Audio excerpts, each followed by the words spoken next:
Right. Good morning, good evening, good afternoon, everybody. Welcome to the show. I'm seeing so many comments going on at the moment, just checking that everything's connected up. I think we're good. Okay, welcome everyone.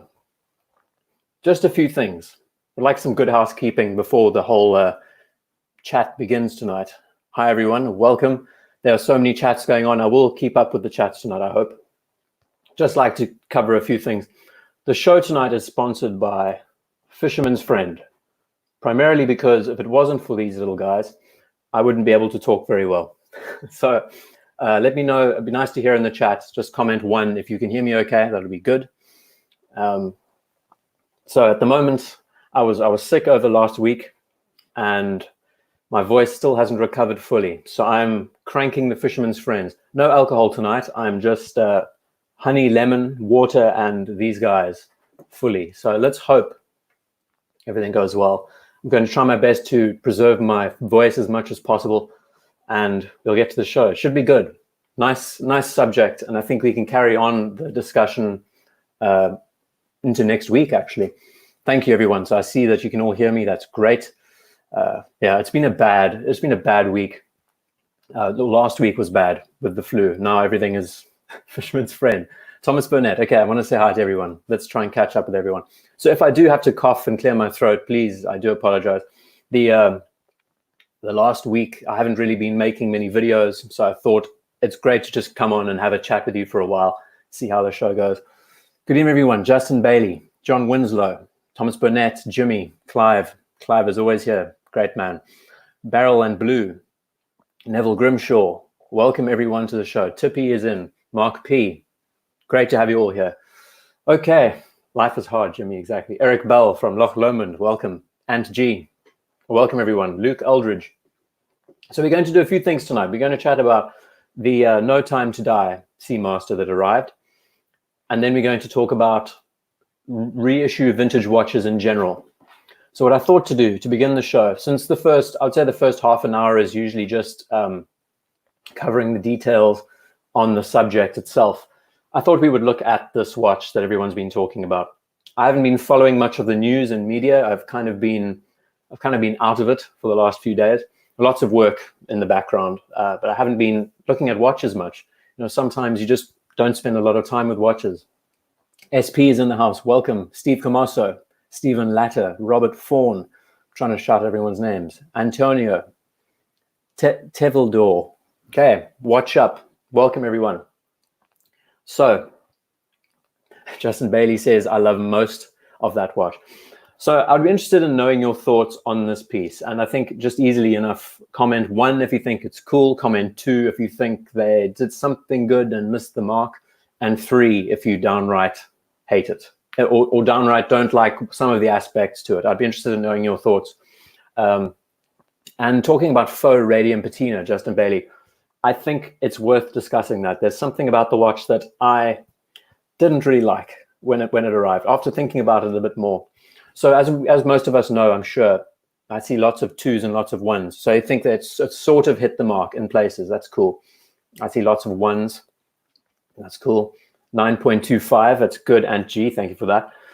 So there were a few things that came to mind when I first saw this. If we know Matt Stevens, he actually ran a video discussing this, and he saw behind the scenes set photos of this watch.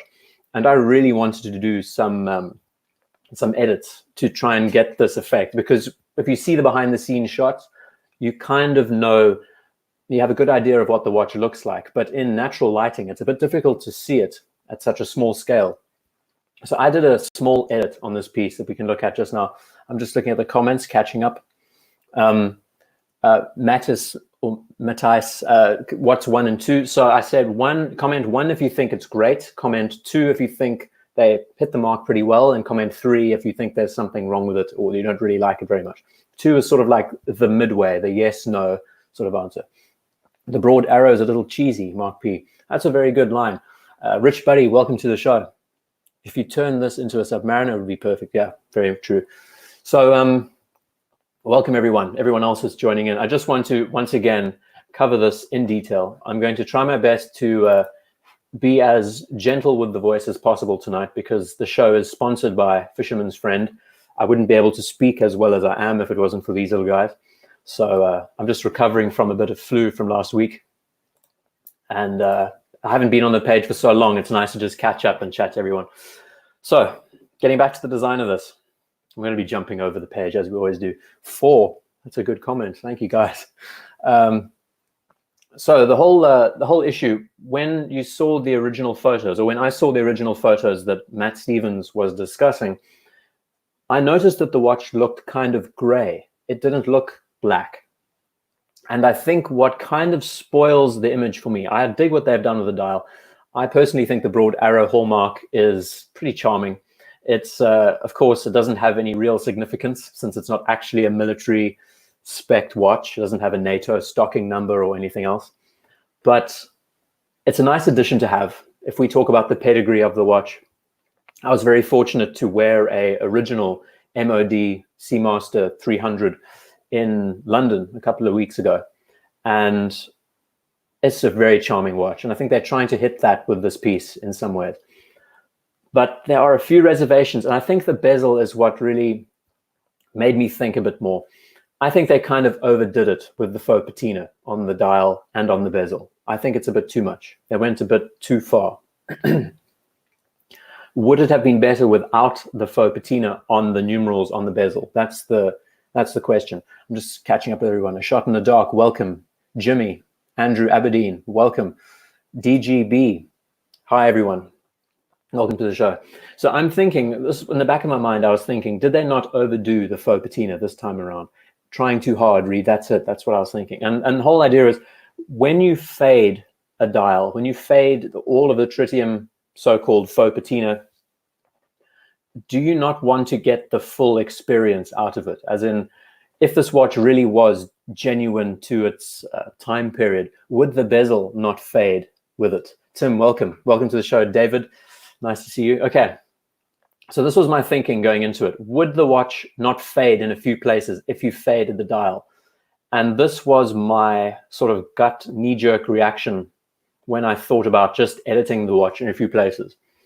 So all I did was just fade the bezel slightly. A faded gray ceramic. And I also filled in the holes where the bracelet connects up. But we can talk about that just now. Just catching up these chats. I see faux patina sucks.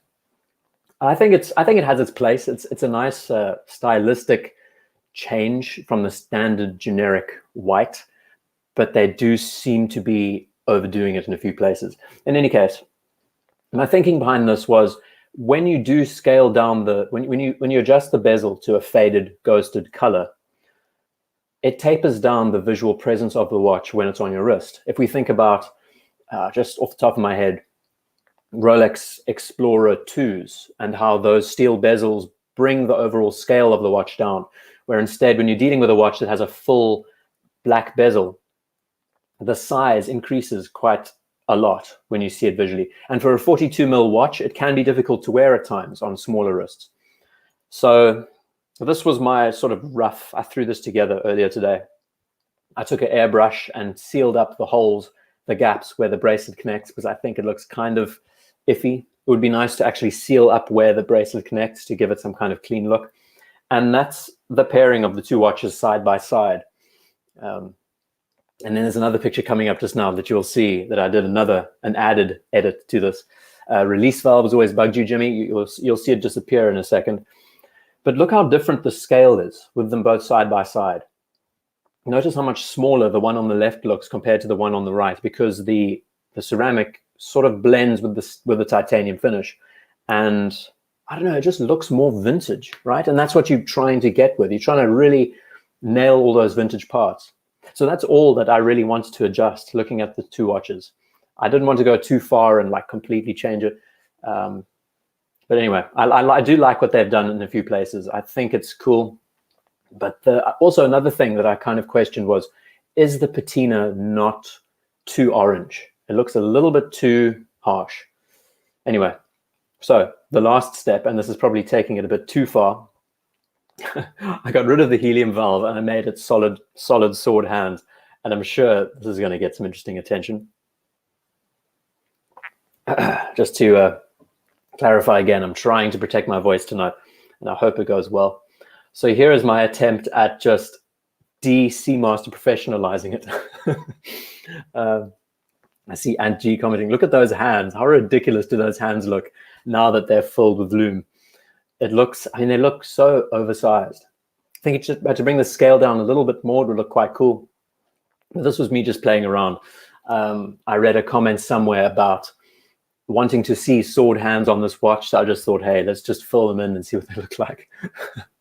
I'm looking at the comments, it's catching up with everyone. Jimmy says, interesting.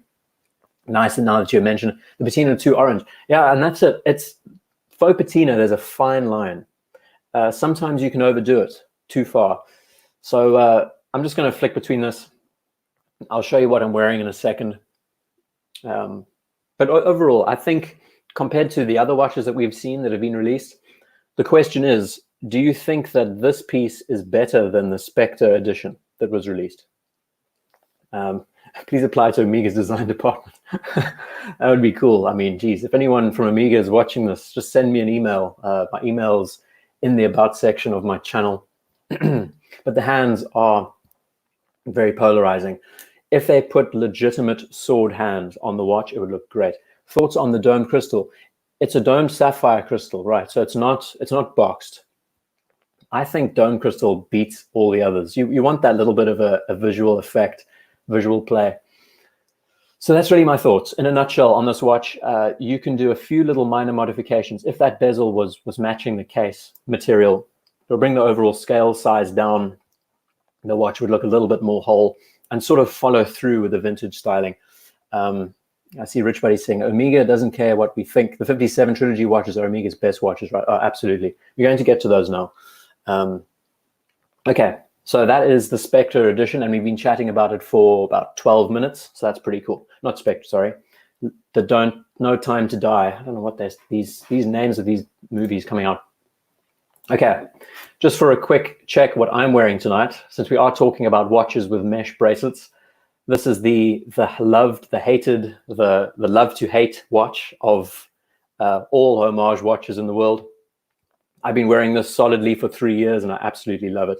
Just because it's a Mill Sub inspired piece and it's affordable, easy to wear.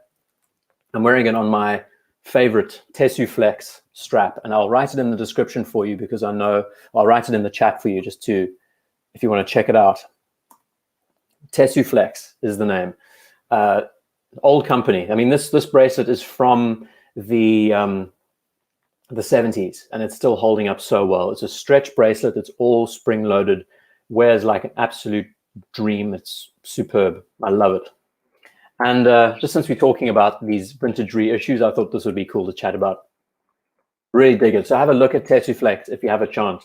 They are still around. You can still find them in places. And now jumping to the actual subject. Again, for those joining, Fisherman's Friend is my formula tonight.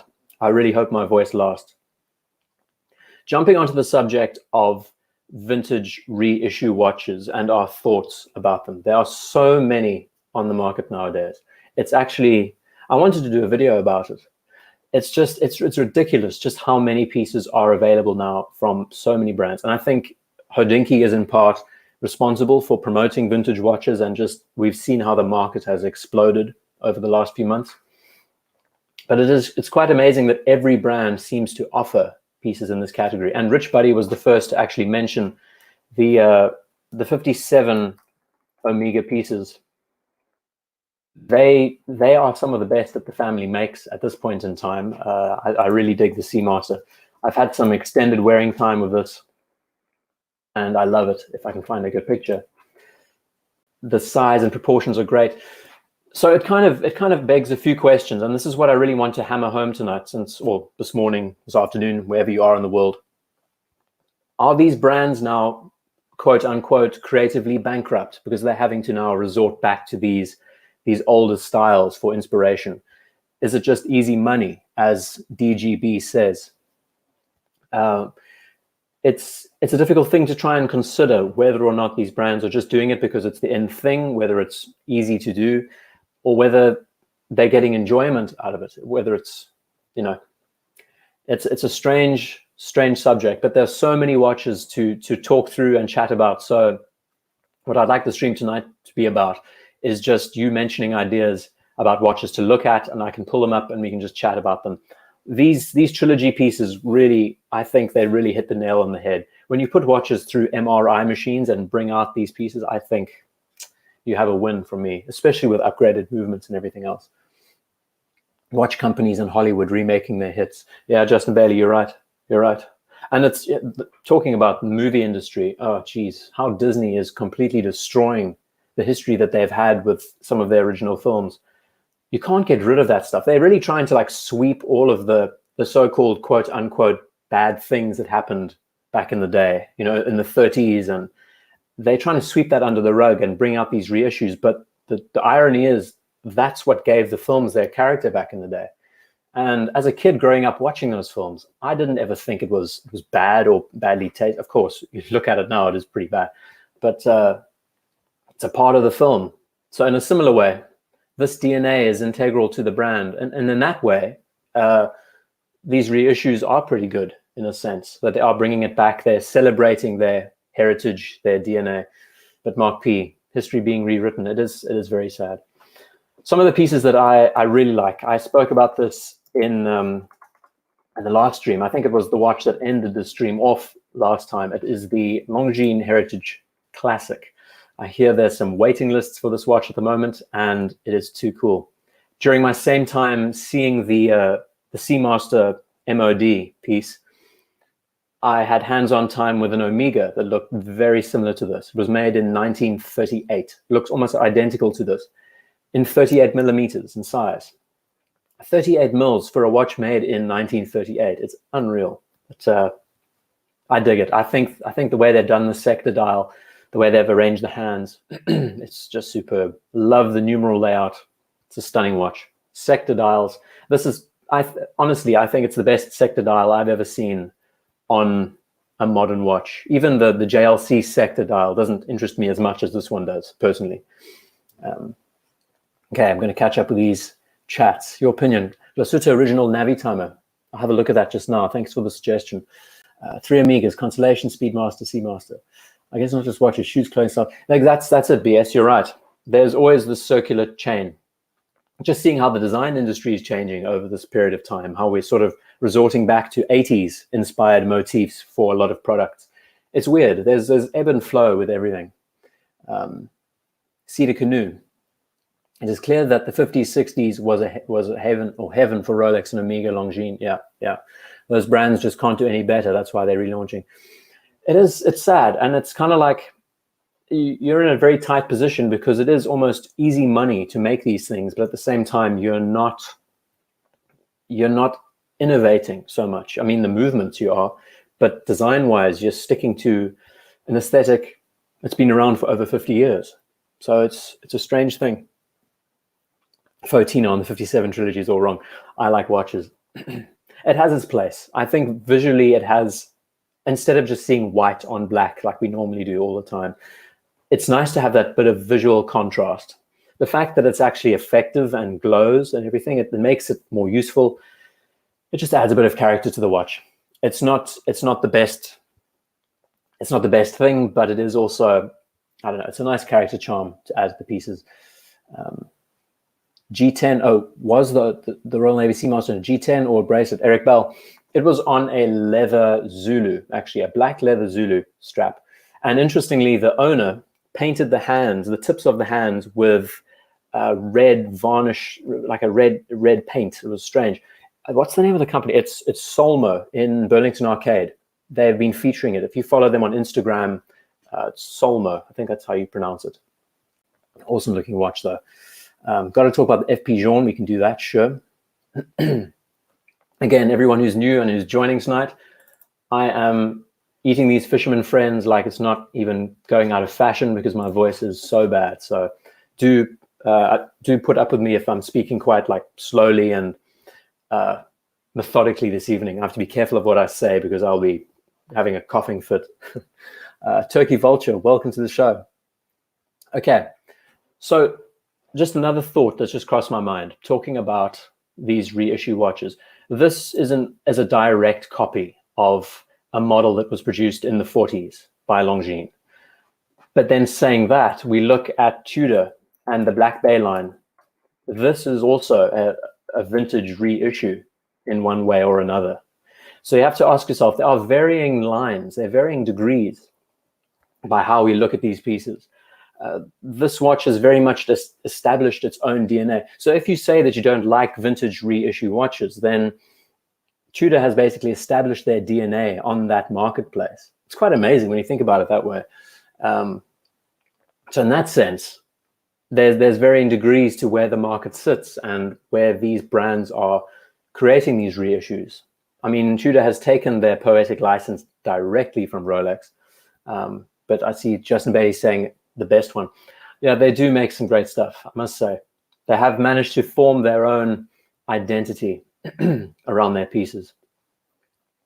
So they are cool, but at the same time, it is just a Pepsi GMT Submariner that they've recased, created their own little motif around the way they've done the cases and the bracelets and everything. But let's be real, it's just a different depth to so-called quote unquote reissue. Pelagos is great, Turkey Vulture. I've spoken about it a lot in the past, primarily because it epitomizes what Tudor is capable of doing now with their line. It is very much like the quintessence of the Tudor line, keeping everything down to the snowflake dial, keeps everything in line with what the family is trying to achieve. At the same time, incorporating left-hand drive is great. Roulette date window, that's just cool. Dig it. There's so many chats. If you'd like to ask me a question, just tag @IDGuy in the chat, and I'll probably see it a bit easier. Marine Nationale inspired, Eric Bell. Yeah, absolutely. And G, El Primero 1969. Yeah, it's a watch that I bring up every single stream. Depending on which one, you know, there's many options. And the 834? No, the 384, 386. I don't know, A384. That's the one with a ladder bracelet. There was mention about this in the chat before the show started, if I'm not mistaken. And of course, it doesn't give me the full-sized images. Apologies, we'll get there. I really dig the watch on the leather strap. I think it just complements the sub dials nicely. It's really neat and tidy. So anyway, by all means, guys, just keep the chats, keep the questions going. Blancpain's done some amazing stuff too, BS. The Air Command is a watch that I really dig.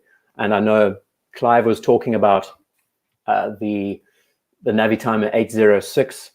There's lots of appreciation for that. And again, it's one of those watches that they really meticulously analyzed and put under an MRI machine to get all the details out. Perfect recreation. So in that sense, I mean, some watches are just superb. We look at the Longines Big Eye, for example. Another watch that I really like is actually one going for sale on eBay for a ridiculous price. If you're in the UK, I've just scored you something pretty cool. It's going for about £1,000. Full set, fairly new. So jump on eBay now if you're in the UK and buy it off this guy. If I had the money available, I would totally jump on it right now. Longines Big Eye for about £1,000. What's so good about this watch is just the sub-dial layout. Very simple, very clean. Love the larger 30-minute track on the right-hand side, and just the way the hands have been arranged, that these hands are set up in such a way that they are responsible for reading the chronograph, where the straight hands are for time-related details. Oh, so nice. The balance. It's a gorgeous looking watch. I think it's so, so cool.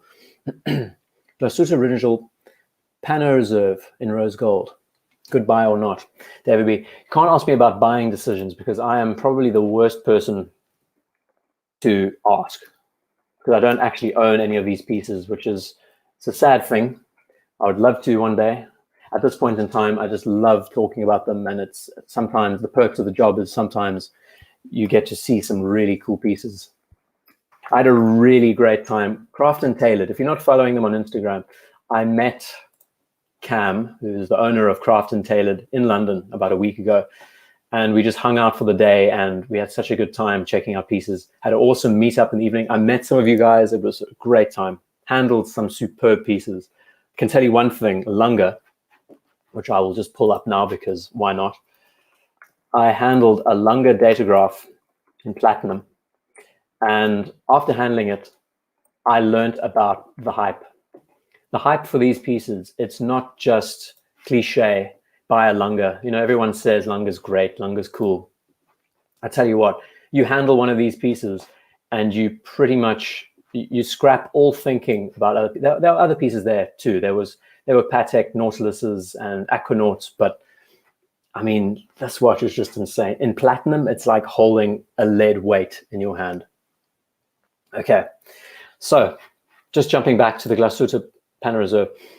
We're talking. There was actually there's a guy on the page, Vaughan Atkinson, who's very interested in this piece. I think he actually bought it as a excuse me, as a substitute for the Lange 1.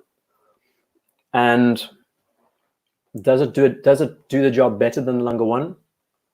I don't know. I think the big date in the corner is Glashütte's way of positioning themselves.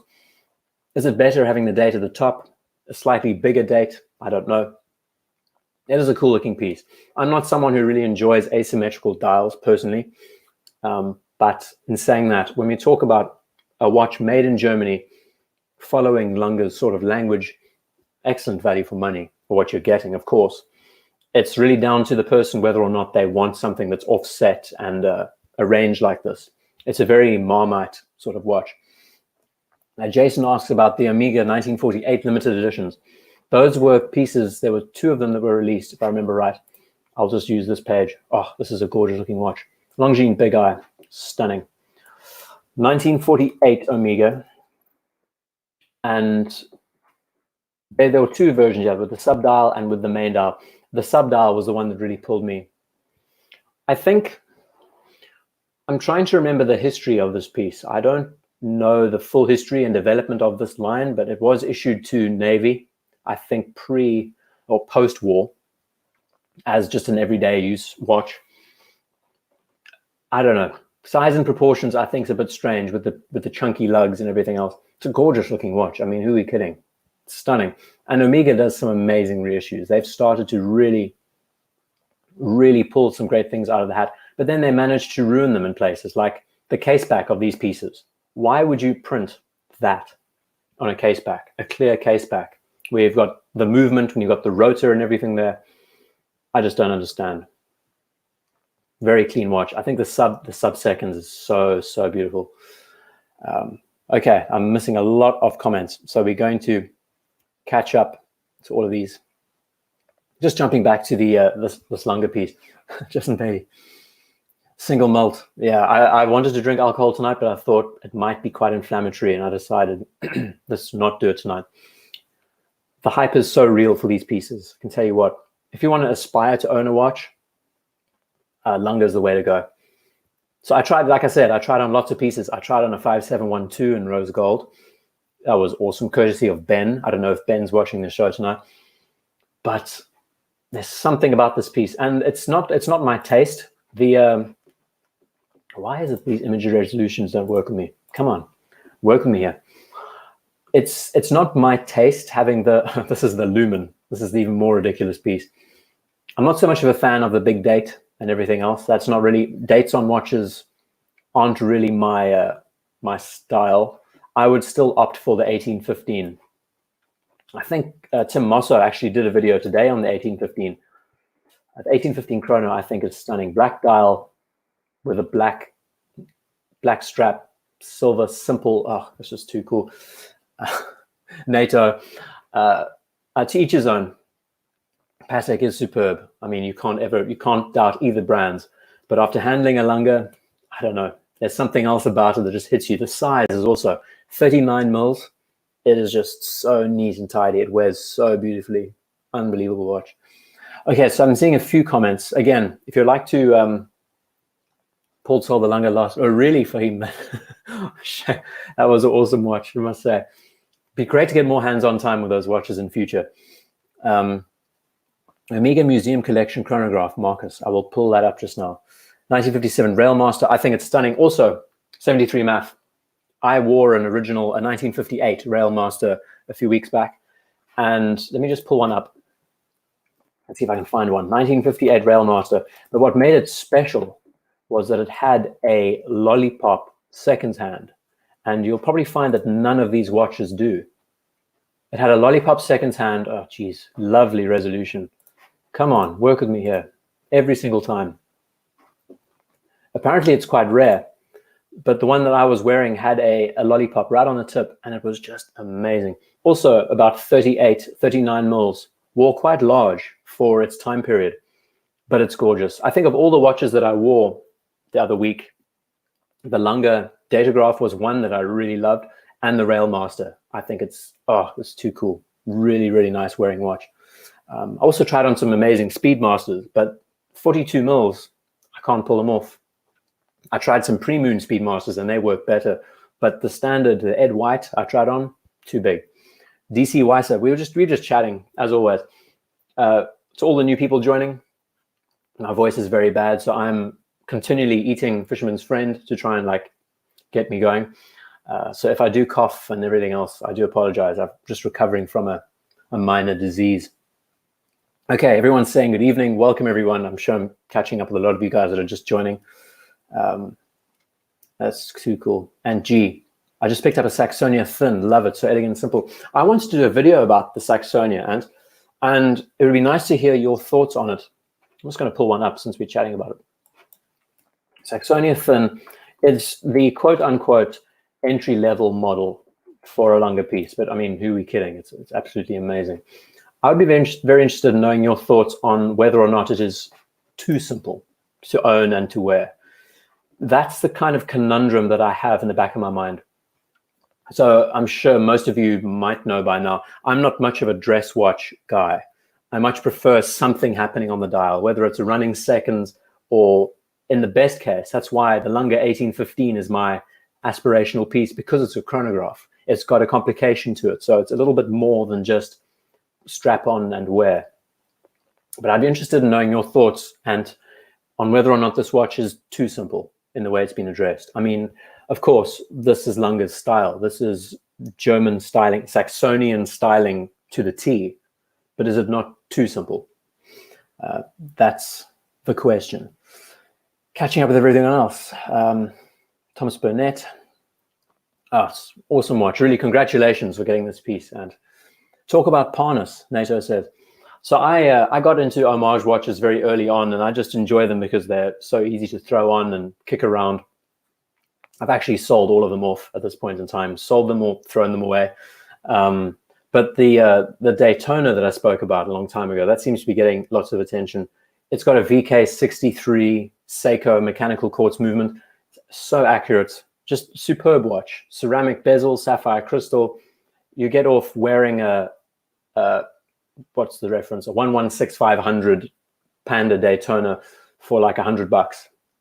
You get to enjoy it. The size and proportions are pretty accurate, so you get a good understanding about the wearing experience before you decide on the big thing. I've actually suggested it to some people who were interested in the Panda Daytona in the past, and they really liked it because it was just that way of getting their head into the game on whether or not they'd be keen on spending 10 grand, 12 grand on the piece. Okay. Catching up. Clive, we've been chatting about all sorts of things. Thank you for joining. We've been talking about all sorts. I tried on some amazing watches a week or so ago, and I'm just running through some of the references that I had on hand. I just love this. This 1815 never gets old. And like I said, if any of you haven't watched the video I put out, when was it? Thursday, all about the AP Royal Oak, I sort of said, does the design of the watch bring you back for more? Does it keep you interested and engaged? And that's how I feel about watches in general. If you really like the piece, and if it sings to you because you're constantly returning back to look at it again, or you haven't fully clarified what you think about it, I think that makes the best watches. So looking at this watch, for example, I see Angie commenting, it doesn't feel simple and boring at all. It's a longer, yeah, of course. Hisham, welcome to the show. Welcome. It's awesome to have you here. Carl Mima, welcome. Did I understand you sold the Homage watches to evaluate the real ones? I kind of, yeah, in some ways, I in the past, I've had hands-on with a lot of these pieces, which is great. Back in the day when Steel Sports Rolex was available, when you could go into an AP boutique and try on pieces, I was testing them left, right, and center. Now that they don't exist, it's difficult to get hands-on time. And I have suggested, sort of like when you are wanting to try on, what's a good example? Almost like trying on before you buy it. Get that little bit of wearing experience before you decide to jump on the real thing. I have promoted the idea to a few people before, and they've enjoyed it. I mean, in the emails, they seem quite keen on the idea. Of course, I mean, what's $100 if you get to experience a watch and see what the size is like, what the wearing experience is like? Let's see, Seamaster 2531 Bond got me into Seamasters.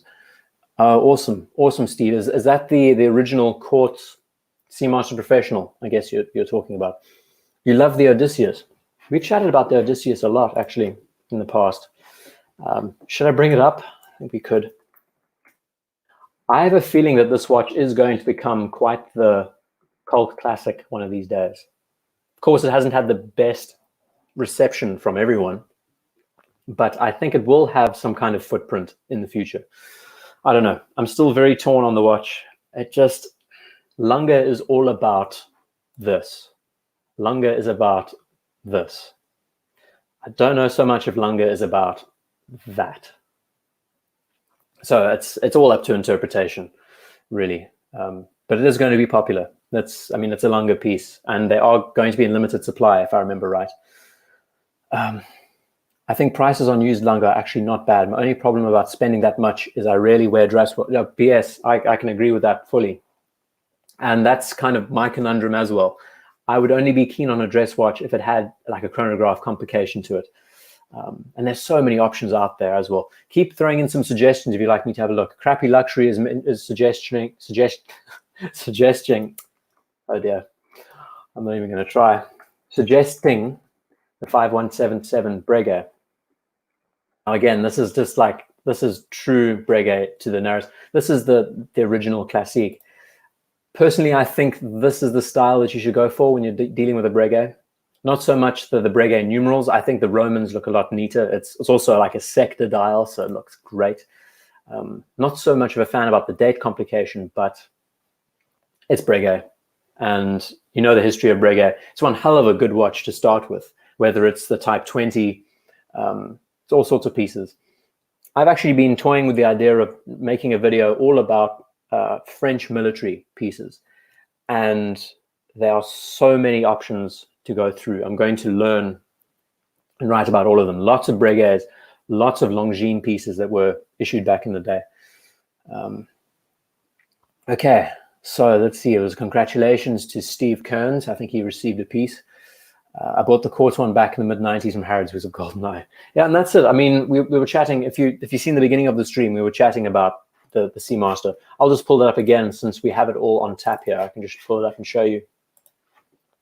So this is the original watch, and I played around a little bit. I'm not so much of a fan of the solid black bezel, and I thought just to sort of pair with the patina dial, give it a faded bezel insert.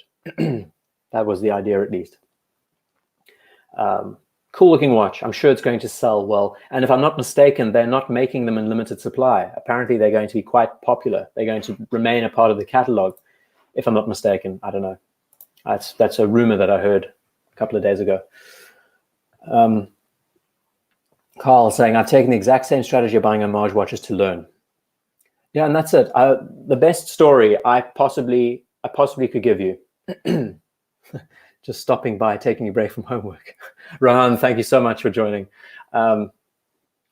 Breguet pieces are gorgeous. And speaking of which, I think Breguet has done something quite amazing with their modern line of pieces, because once again, jumping back to the whole idea of vintage reissue watches, this watch is just a direct vintage piece, right? But if we now look at the Breguet Marine, they're taking those classically inspired motifs and they are trying their best to blend them together with a modern styling. Does it work? I wouldn't say it works 100%, but at least they are sticking to their heritage. You know, the straight lugs, the very classically inspired dial and everything else. And with it, they're innovating with their movements and everything else. I mean, there's some great watches. And in that way, I think Breguet has done something pretty cool with the way they've approached the whole idea, at least. Okay, there's lots of chats going on. I'm going to have to scroll up and catch up. There was a question, again, if you could, excuse me, if you could repeat your question a few times if I miss it, just tag me at IDGuy and I'll probably see it easier. There was something else on my mind and I've just lost it a second ago. Omega Proploff we can have a look at. Clive almost bought a Breguet a couple of weeks ago. What was there was something in the back of my mind. There was talk about Lange. Do I prefer the 5196 or do I prefer? I would take a watch with a sub-seconds dial over just a standard dial. If it was me, I think as gorgeous as these watches are, I think that'd be it's just too simple for my taste. I don't want to say that I'd get bored of wearing the watch, but I don't know. There was a question about the Odysseus as well. I'm missing so many chats. Sorry, guys. I'll get there eventually. I'm going to try and like slow down the tone of voice. Also try and deepen the tone of voice. Tudor Oyster prints date worth buying DC White? Absolutely. Of course they are.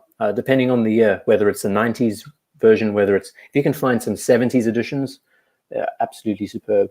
Rainbow El Primero. Omega makes a non-limited edition. Justin Bailey, that's a good one. Breza, I see a question. Wanted to get your view. Do you personally prefer steel ceramic white dial Daytona or steel? Do you prefer steel ceramic white dial Daytona or steel? Just so, do I prefer the ceramic or do I prefer just the steel bezel? I think the ceramic Daytona is a better call, purely because of wearability. What they've managed to do with these pieces is they've prepared them for everyday use, in a sense that you can wear this every day, smash it around. You can go rock climbing with this thing and not worry about it. Whereas when you have a steel bezel, it gets scratched up really easily, and you know, there's nothing worse than polish getting scratched. Brushed, it's okay, but when a polished surface gets scratched, it's difficult to take off your mind. But talking about ceramics in general, I prefer the white dial. Yeah, absolutely. I've had wearing experience with the white dial before, and I think the contrast is great, especially if you have a fairer skin. It blends in very well. It has that sports dress blend, very well done together. Let's see. Oh, geez, I hate it when I touch the chat, the scroll jumps all the way down. I have to catch up to everything else.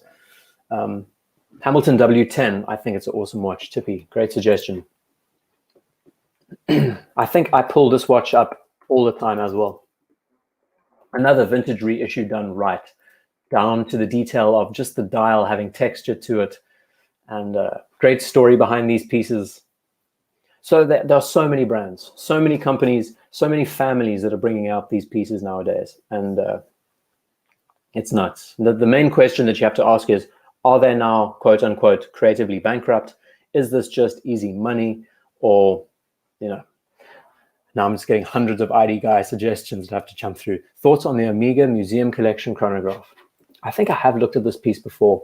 I have to jog my memory. Let's have a look at it. Omega Museum Collection chronograph. Oh, wow. This kind of looks Lawrence of Arabia-ish. Is this the piece you're talking about? With the Breguet numerals, Breguet hands, you can't go wrong with a watch like this. This layout, I think, is just so charismatic. And here's another better example with a pulsation dial. I mean, what's wrong with that? That is gorgeous. Absolutely gorgeous. Love the layout. And there's something about having the pulsation dial on the inside that sort of brings the size of the watch down a little bit, brings the presence down.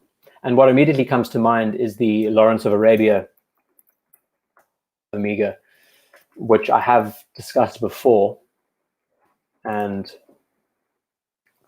I think that's just too cool. Very, I mean, stylish for that time period. They knew what they were doing in those days with these watches for the military. Bring up the scale, make sure that the hands, and make sure that the dial is easy to read. The numerals are nice and big. It's amazing how function and fashion sort of blended together over the time period, and just how it's arrived today. Let's see. Long Pond Barracuda reissue. I'll have a look at that now, Thomas. Thank you. Oysterflex Daytona models, David B. great suggestion. And I will pull that up, and I'll pull up the Barracuda. Love the W10 Hamilton. Again, just Blancpain. Again, just to reiterate, if my, what is this? Barracuda, there we go. I'm thinking Barracuda jackets because I own them. I love Barracuda jackets. If I do sound a bit like under enthusiastic, it's not because of me lacking enthusiasm tonight. It's my voice. I'm really trying to like protect it and bring the tone down as much as possible. So Blancpain's done some amazing reissues with their pieces. This one is in 40 millimeters, if I'm not mistaken. Again, we've got faux patina on the dial. That's a hit or miss, whether or not you like it. Made for the Polish military, if I'm not mistaken, back in the day. Too cool. So David B, questioning about the Oysterflex Daytona. Now, from a business perspective, I would be rubbing my hands together because not only are you sending these watches in to get serviced, you now have to send the watches in to get their straps replaced often, right? Rubber is not exactly the world's strongest material. Sure, it's great, it smells cool, and it's comfortable. But at the same time, you have to get it replaced every few years. You have to have a different strap depending on the season because you can't, just micro adjust these to size. You have to cut them to size. So on that front, I think I'm all about watches being made to last forever. That's like the big deal for me. That's why I love watches so much. They're designed to be built around a long lifespan. Introducing materials like rubber to a watch, it kind of lessens that. In saying that though, the watch is a lot more casual to wear. It's not as brash and in your face as a watch with a full bracelet. So it sort of has a positive and a negative. I don't know. It's all to your own preference, whether or not you prefer it. I've been looking for a Zenith A384 at half price. Can't find one. 73 math. They're difficult to find. They are difficult to find. The reissues, I think, are all gone. They've been bought and sold. Clive, this should be good. What watch do you recommend that an Arab gentleman gets for a ladyboy? Asking for a friend. I'm not that quick-witted tonight to come up with a smart answer, but any kind of watch that has a diamond bezel would be pretty good for a ladyboy. Something quite small in size. You're talking about 32 millimeter diamond bezel date just. If that's such a thing. I didn't know 32 mils is a good enough size. There's actually something about these meteorite dials. Or was that a pearl dial? There's something about the meteorite dials that do speak to me that look great. I don't know. Clive, that's a difficult question for me to answer tonight. I'm not not in that frame of mind. I actually didn't like the Odysseus when it came out, but it's growing on me. Yeah, BS, I agree. It's a strange watch. I think my initial impressions, I did an impressions on it when it first launched, and I sort of did a 10-minute talk through on the piece and on what I thought about it. It was very much a first impressions, and I sort of also felt on the fence about it altogether. Tippy Corfu, the new Seamaster Bond might be the Black Bay 58 homage. Yeah, very much so. Very much so. Geez, there's so many comments. I'm sorry if I can't keep up with you guys too quickly. And there's just so much going. There's Zenith Signal Core, Clive's talking about. Laurent Michel Carrier, my favorite as well. I guess that's someone's name. VC Celestial is my grail. Okay, I'm going to clear my head. I'm going to go to the bottom and jump back up and see if I'm missing anything here. The Barracuda is awesome. There's a mention here by Locatus Deborg. It's cool. I dig it. Nice and basic and got a great history behind it. 57 is just awesome. Fan of Bellstaff jackets. Nasty vinyl. No, I haven't heard of them before. I will have a look at them though. I'll remind myself. The nice thing about these streams is that I can jump back and I can re-listen to what I said. And sometimes there's something that I missed. That's cool. Okay, so any suggestions on pieces to have a look at? Any other suggestions? Steve, me bringing on Clive, I will be doing collaboration streams with you guys in the future, I promise. At this point in time, very busy with work on the side. just recovered from my disease last week. I just want this to be like an hour and a half of me just chatting about pieces, just sort of catching up with you all, and community, you know, the community drive. But I do want to do collaborative videos in the future, and we will talk about that in the future. Absolutely. I had such a good time hanging out with a few of you guys at the Craft and Tailored meetup. I'd love to join in on Red Bar in London.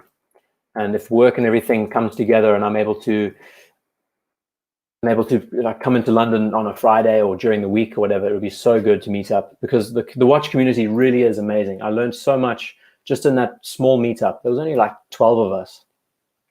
Great pair of people. So this is the Geophysique True Seconds. Now, the True Seconds watch, I'm sure I'm not the only one, but a watch that represents a quartz dial, a ticking seconds hand. True Seconds basically mean it has a ticking seconds hand like a quartz watch would. That just, I don't know, hairs stand up on the back of my neck when I think about it. I just don't like it at all. There was a question about, bring me on and keep me on for 2 hours, please. Clive, I'm not letting you off that easy, I'm afraid. You have to succumb to the torture that is your very existence at this point in time.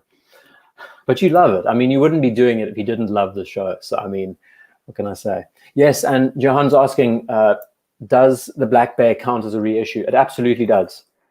And that's, I discussed it in the beginning of the stream, actually. There are varying levels to these reissue pieces. And you have to ask yourself, Tudor has basically established themselves in the realms of reissues. So in that way, if you don't like reissue watches, but you like Tudor, kind of shooting yourself in the foot there, because these watches are very much reissues of what's happened before. So it's cool. Vacheron Historique Americain 1921, Carl, another great piece. And if Thomas Burnett's on the show, he needs one. Thomas Burnett, buy this watch. He's been eyeing this piece recently. He sent me some photos, and he needs to get this piece. I would love it if I was a left-hand watch wearer. And there was actually a mention that the original was worn on the right wrist, so that the dial and everything was flipped around. Reza asking about the Sea-Dweller. I'm actually working on a write-up about the Sea-Dweller right now. And too cool. Okay, I'm going to catch up with everything else. I'm missing a few of these. Piaget Polo. that watch, that was one of my first videos I did a while ago. And so talking about Barracuda jacket, 73 math, yeah, made in Italy at the moment. I really dig them. I wish I could have a full cupboard of them. I only have one at this point in time. Okay. What do you think of Omega and Breitling bringing in on an outsider's perspective, outsiders to design new old pieces? So if I'm not mistaken, Clive, Omega and Breitling are quite, no, Tudor and Breitling are quite close in the family. I don't know if Omega, are they in the same group? Are they both Richemont? No, Omega's Swatch and Breitling's Rich. I don't know. I can never make sense of the companies. But I think every brand needs to sort of get out of its comfort zone if it can. And at this point in time, these reissues, as cool as they are, it kind of limits creativity in that way. We need another, as bad as it is talking about Royal Oaks and Nautiluses, those watches really defined that generation in time. So you have to ask yourself, why can't we have other pieces nowadays that can define a generation? What do you think of the steel white dial Sea-Dweller? So I'm going to actually save my thoughts, Reza, on the Sea-Dweller, because I'm doing a write-up all about it, talking about the history of the GMT, how I think the Sea-Dweller is a perfect sort of historic recreation of a watch design from the 50s era. If they had the technology back then to design the Sea-Dweller, they would have. Long story, but it's going to be cool. Rolex Yachtmaster 40 in rose gold black dial. Thoughts, please. Thank you. Freddie, cool suggestion. Love this piece.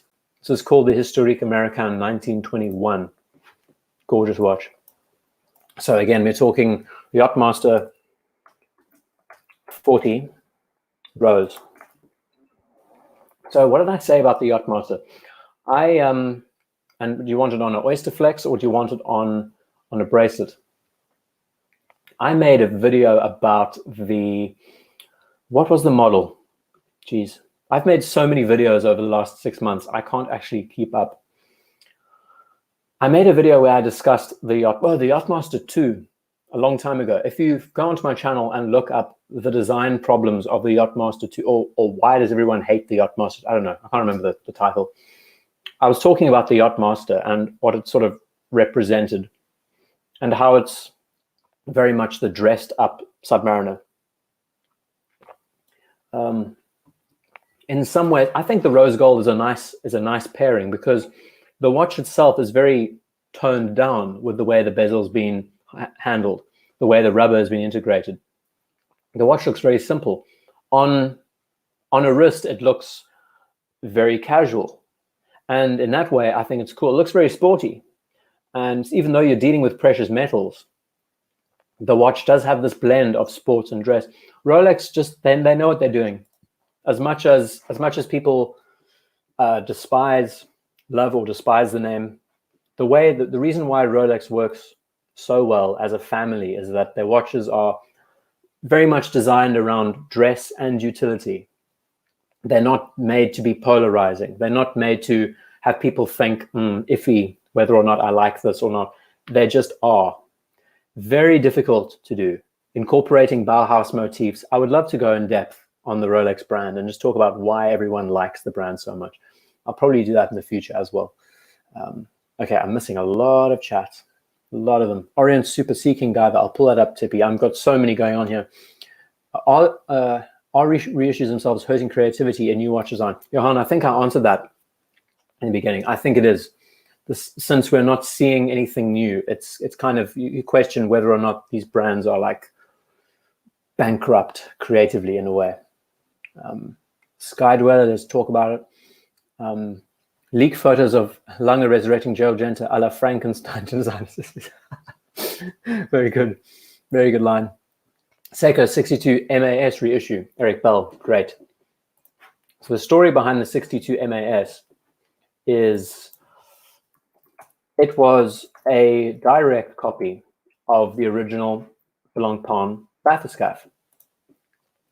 And Seiko has just reintroduced this as well as the Willard. And I think it's a part of the Prospex line, if I'm not mistaken. So I think the Yachtmaster is cool. I really dig the brown dials they do on them, that tobacco. And if it was me getting a Yachtmaster, I'd be going for the rubber on the black bezel. I think it just tones the watch down a lot.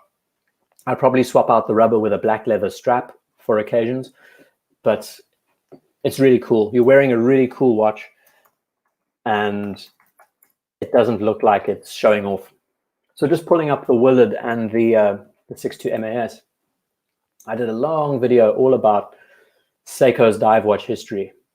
I can't remember which one. I've done a few videos talking about. I think the video was why does everyone like the SKX?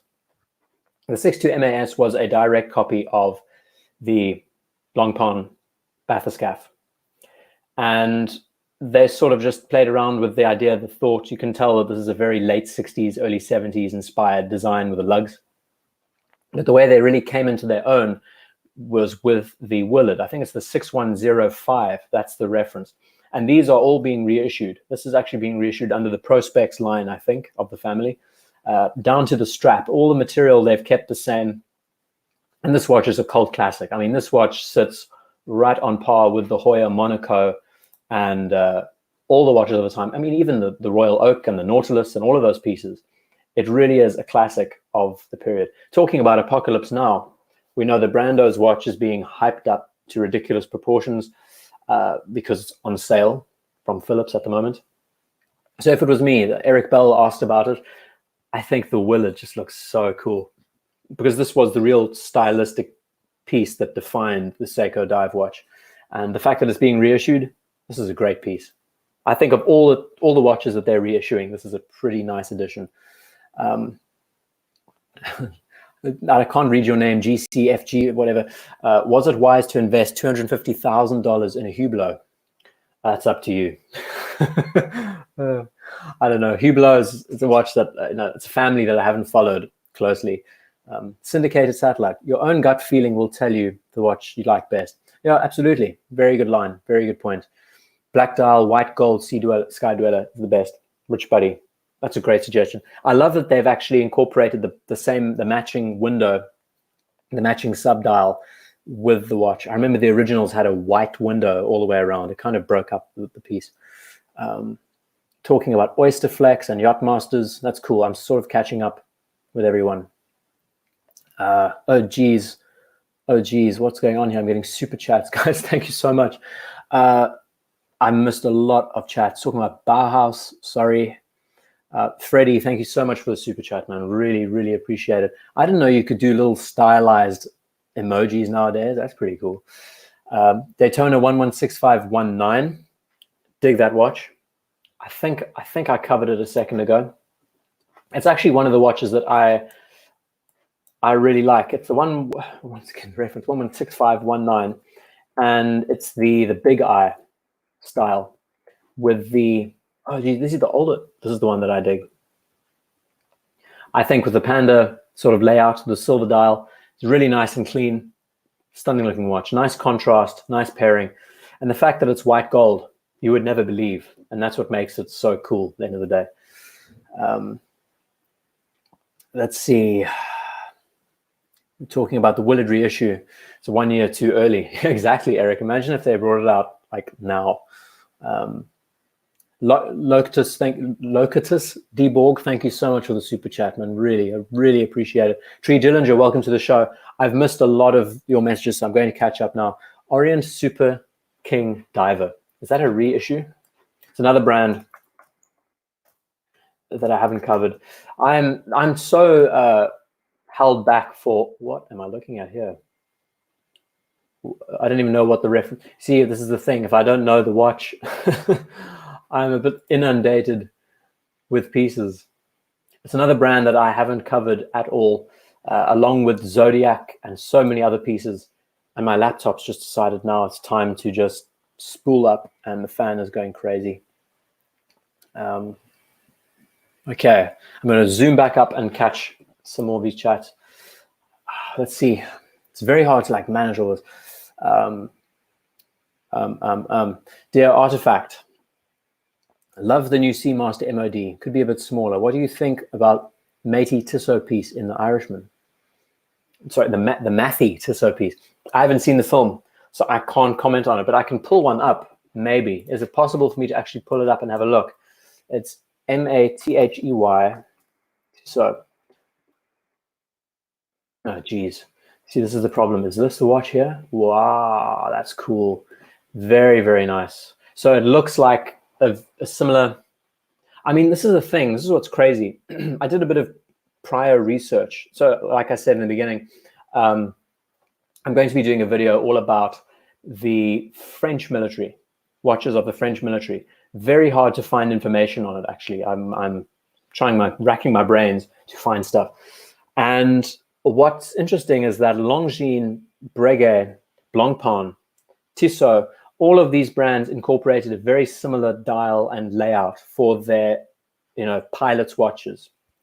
So you'll find where the British field watches were big deal, like the Hamiltons. These watches, these chronographs, were a big deal in France. So I plan on covering that in depth. And as it is, I mean, this looks just like a Breguet Longines hybrid, and you can't go wrong with that. It looks gorgeous. Really cool piece. Thanks for the suggestion, dear Artifact. Thoughts on the Reverso 1931, Jordan Michael? I love it. Absolutely love it. If it was me getting a Reverso, I'd be grabbing one. And I think when you have... I hope you can't hear my laptop fan spooling up. It's really going mad. I don't know why, but anyway, I'm just going to roll through it. There's two variants, if I'm not mistaken. You've got one with the needle hands and then one with the standard sword hands. I think the Reverso just hits it so well, especially the 31 reference, because it has that function. In the Reverso video, another one I can recommend, talking about why the Reverso is a masterpiece. And what the family has been able to do, what I sort of emphasize at the end of the video, is whether you're buying an entry-level Reverso, an entry-level piece from the family, or you're buying a top-end Haute horology piece. I mean, they have everything from just standard time only to tourbillons and everything in between. The sort of line that I cover and close on is you don't feel cheated by the family by not getting the better model, like when you're dealing with cars. you so badly want the 3 Series with a 3-liter engine, but you end up getting a 1.9 liter, and you're always kicking yourself at the end of the day saying, oh, I wish I was getting, let's get some better pictures up. I wish I was getting a watch with a greater engine capacity. These pieces, no matter on whether you're getting the simple or the extremely complicated, these watches just hit the nail on the head.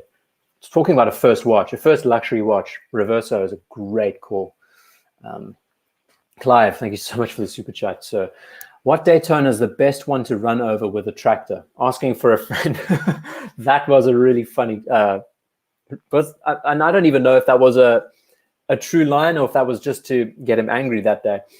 I think the best you want is a two-tone with a black dial. The perfect watch to run over with a tractor. That was a funny time. Thoughts on the 50,000 Barracuda? We actually had a look at it, Brick Lane. We had a look at it earlier. Thomas, thank you so much for the super chat. I'm trying to catch up with the rest of these chats, and I'm getting closer. Oh, geez, there's so many going on. Red dial. Talking about the red dial piece, which is right here. You don't often find watches with red dials, and I think it looks too cool. The Long Island guy holds. I think, yeah, Tippy, I think that's what you're talking about. Love them. So there's all sorts of chats going on in the corner. Again, if type Irishman with the entry. Let's have a look at that. Dig that piece. Really dig this piece that I just pulled up. Let's see. It's a gold. Oh, there we go. Nice. Thank you. Thank you for the suggestion. Is this actually featured in the film? Oh, wow. Talk about old school. So we've got a diamond bezel. So we've got a solid gold bracelet. Geez, that's awesome cinematography. Hey, I'm glad they caught it. A little bit of a ridiculous signet ring. Well, hey, it's definitely a watch of its time. You know, the fashion of the time. What I love about movies is when they're able to actually match the watches for the time. Mad Men is a perfect example of a show that really hit the nail on the head. Dealing with Reversos and 1016 Explorers and JLCs, just in general, beautiful watches. Polaris pieces are just too awesome. So everyone's talking about Daytonas and everything else. Read all super chats. Am I missing more? Oh, geez, there's more. Geez, guys, thank you. Justin Bailey for Fisherman's Friend Fund. Yeah, I'm doing pretty well, I think.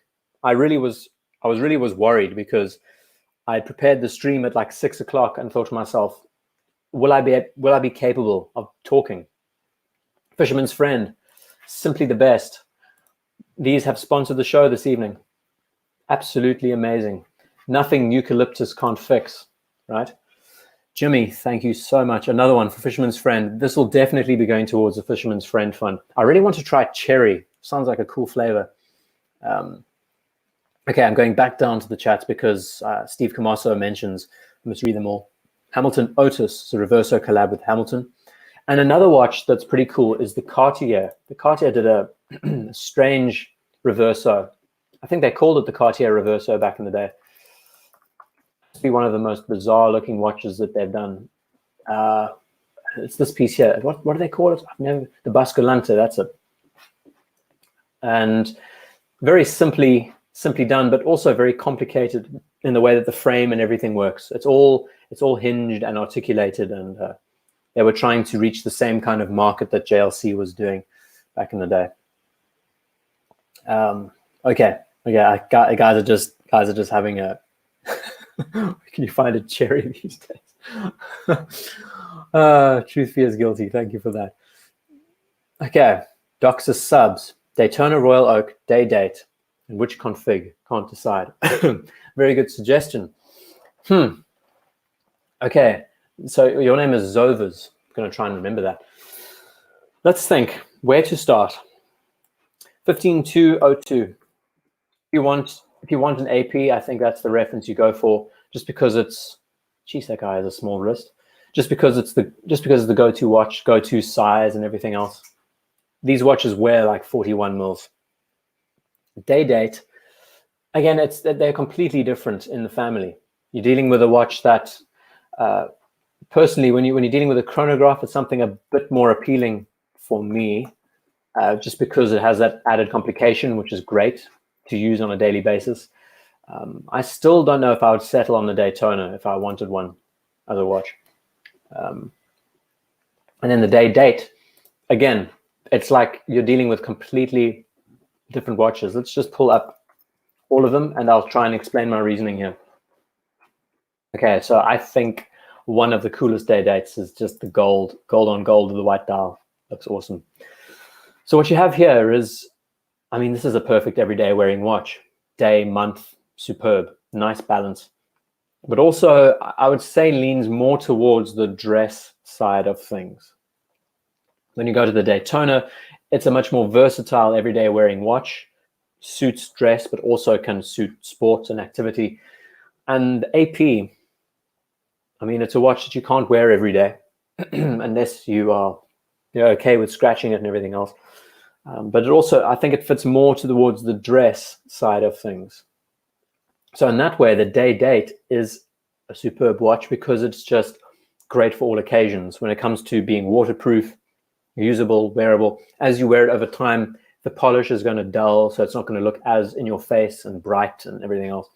But it's a very different pairing of watches. I mean, just in general, it's very hard to come to terms with which is better. Okay, Doxa Sub. Thank you, Thomas Burnett. Great suggestion. Doxa is another brand. There's been a lot of chat about Doxas recently, and it's a 300. So would you say the Doxa Sub 300T, and it has the orange or yellow dial. That's it. So the icon is the orange dial. This is what everyone goes for.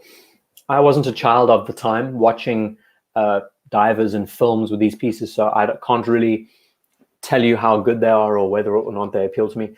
I think it's very quintessential 70s, excuse me, in the way it's been arranged and laid out.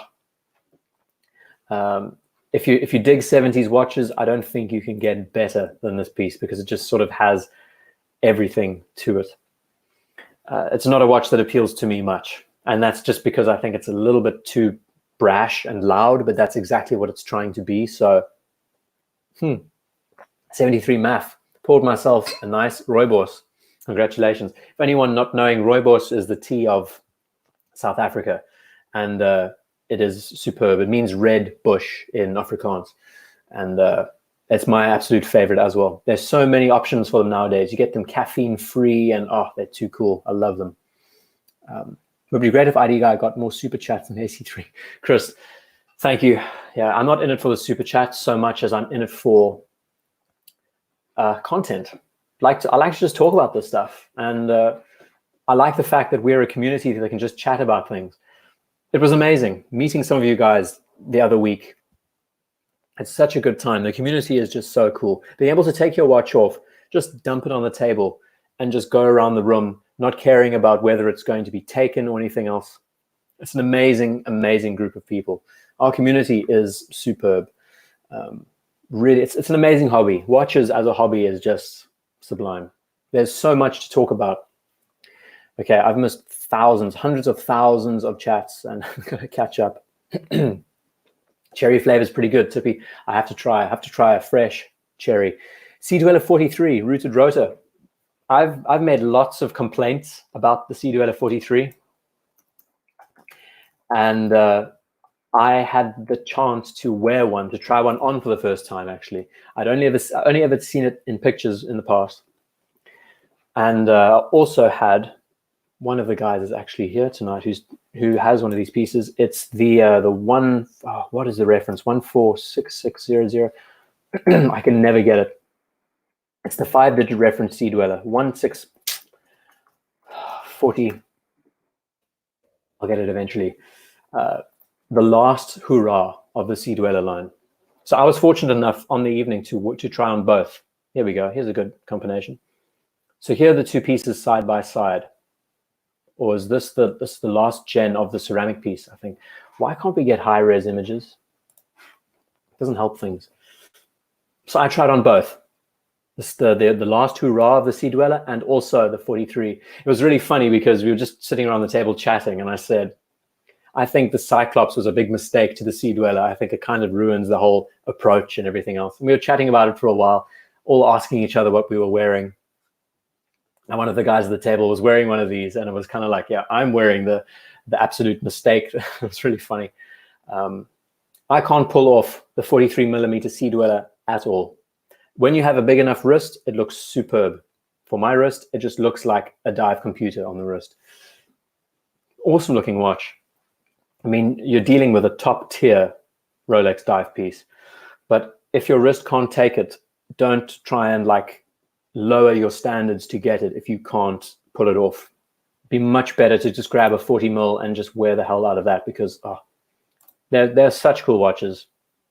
Sea-Dweller is the ultimate diver from the family. IDGuy, if you could pick your perfect release at Baselworld 2020, what would it be? Dear Artifact. Excuse me. You know, I haven't been thinking about it much, actually. I really haven't been, and I see some people actually chiming in. Be nice to hear your thoughts. Dear Artifact has a suggestion up. So I'm really big on Rolex pieces with Jubilees. I would love to see more of their pieces with Jubilee bracelets. What would I like to see? You know,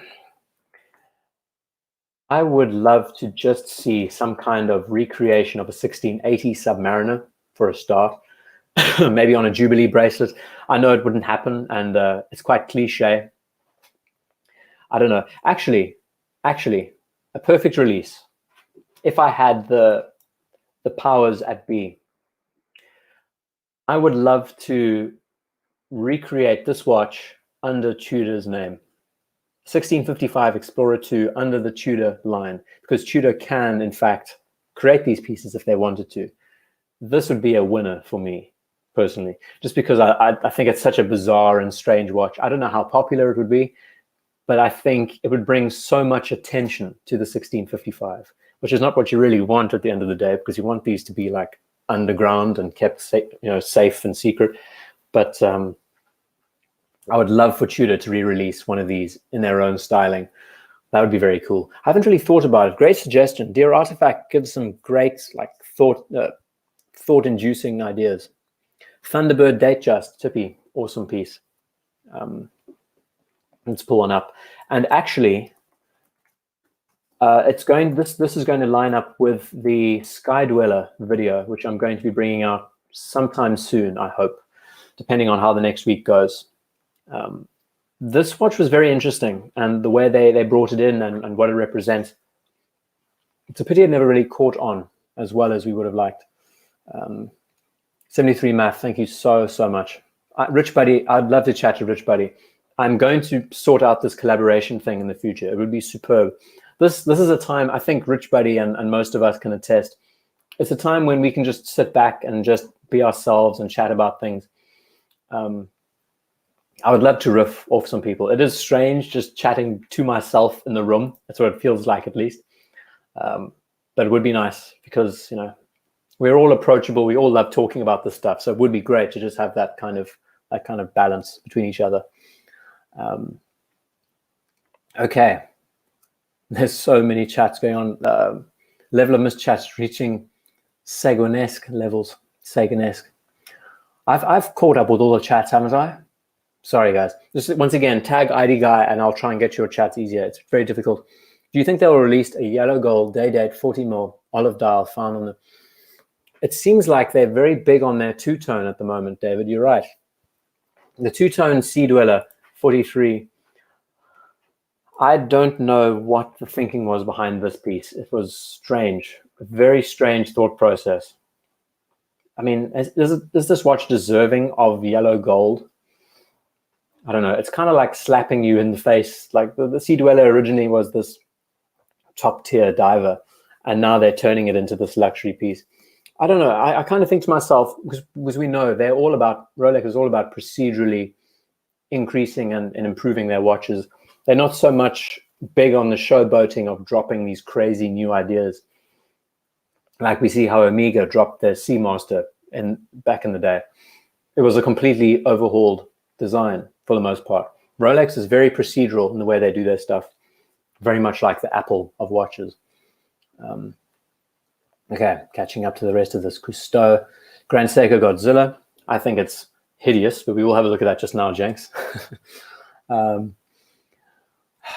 My complaint to the red Sea-Dweller is that it's too big for my wrist.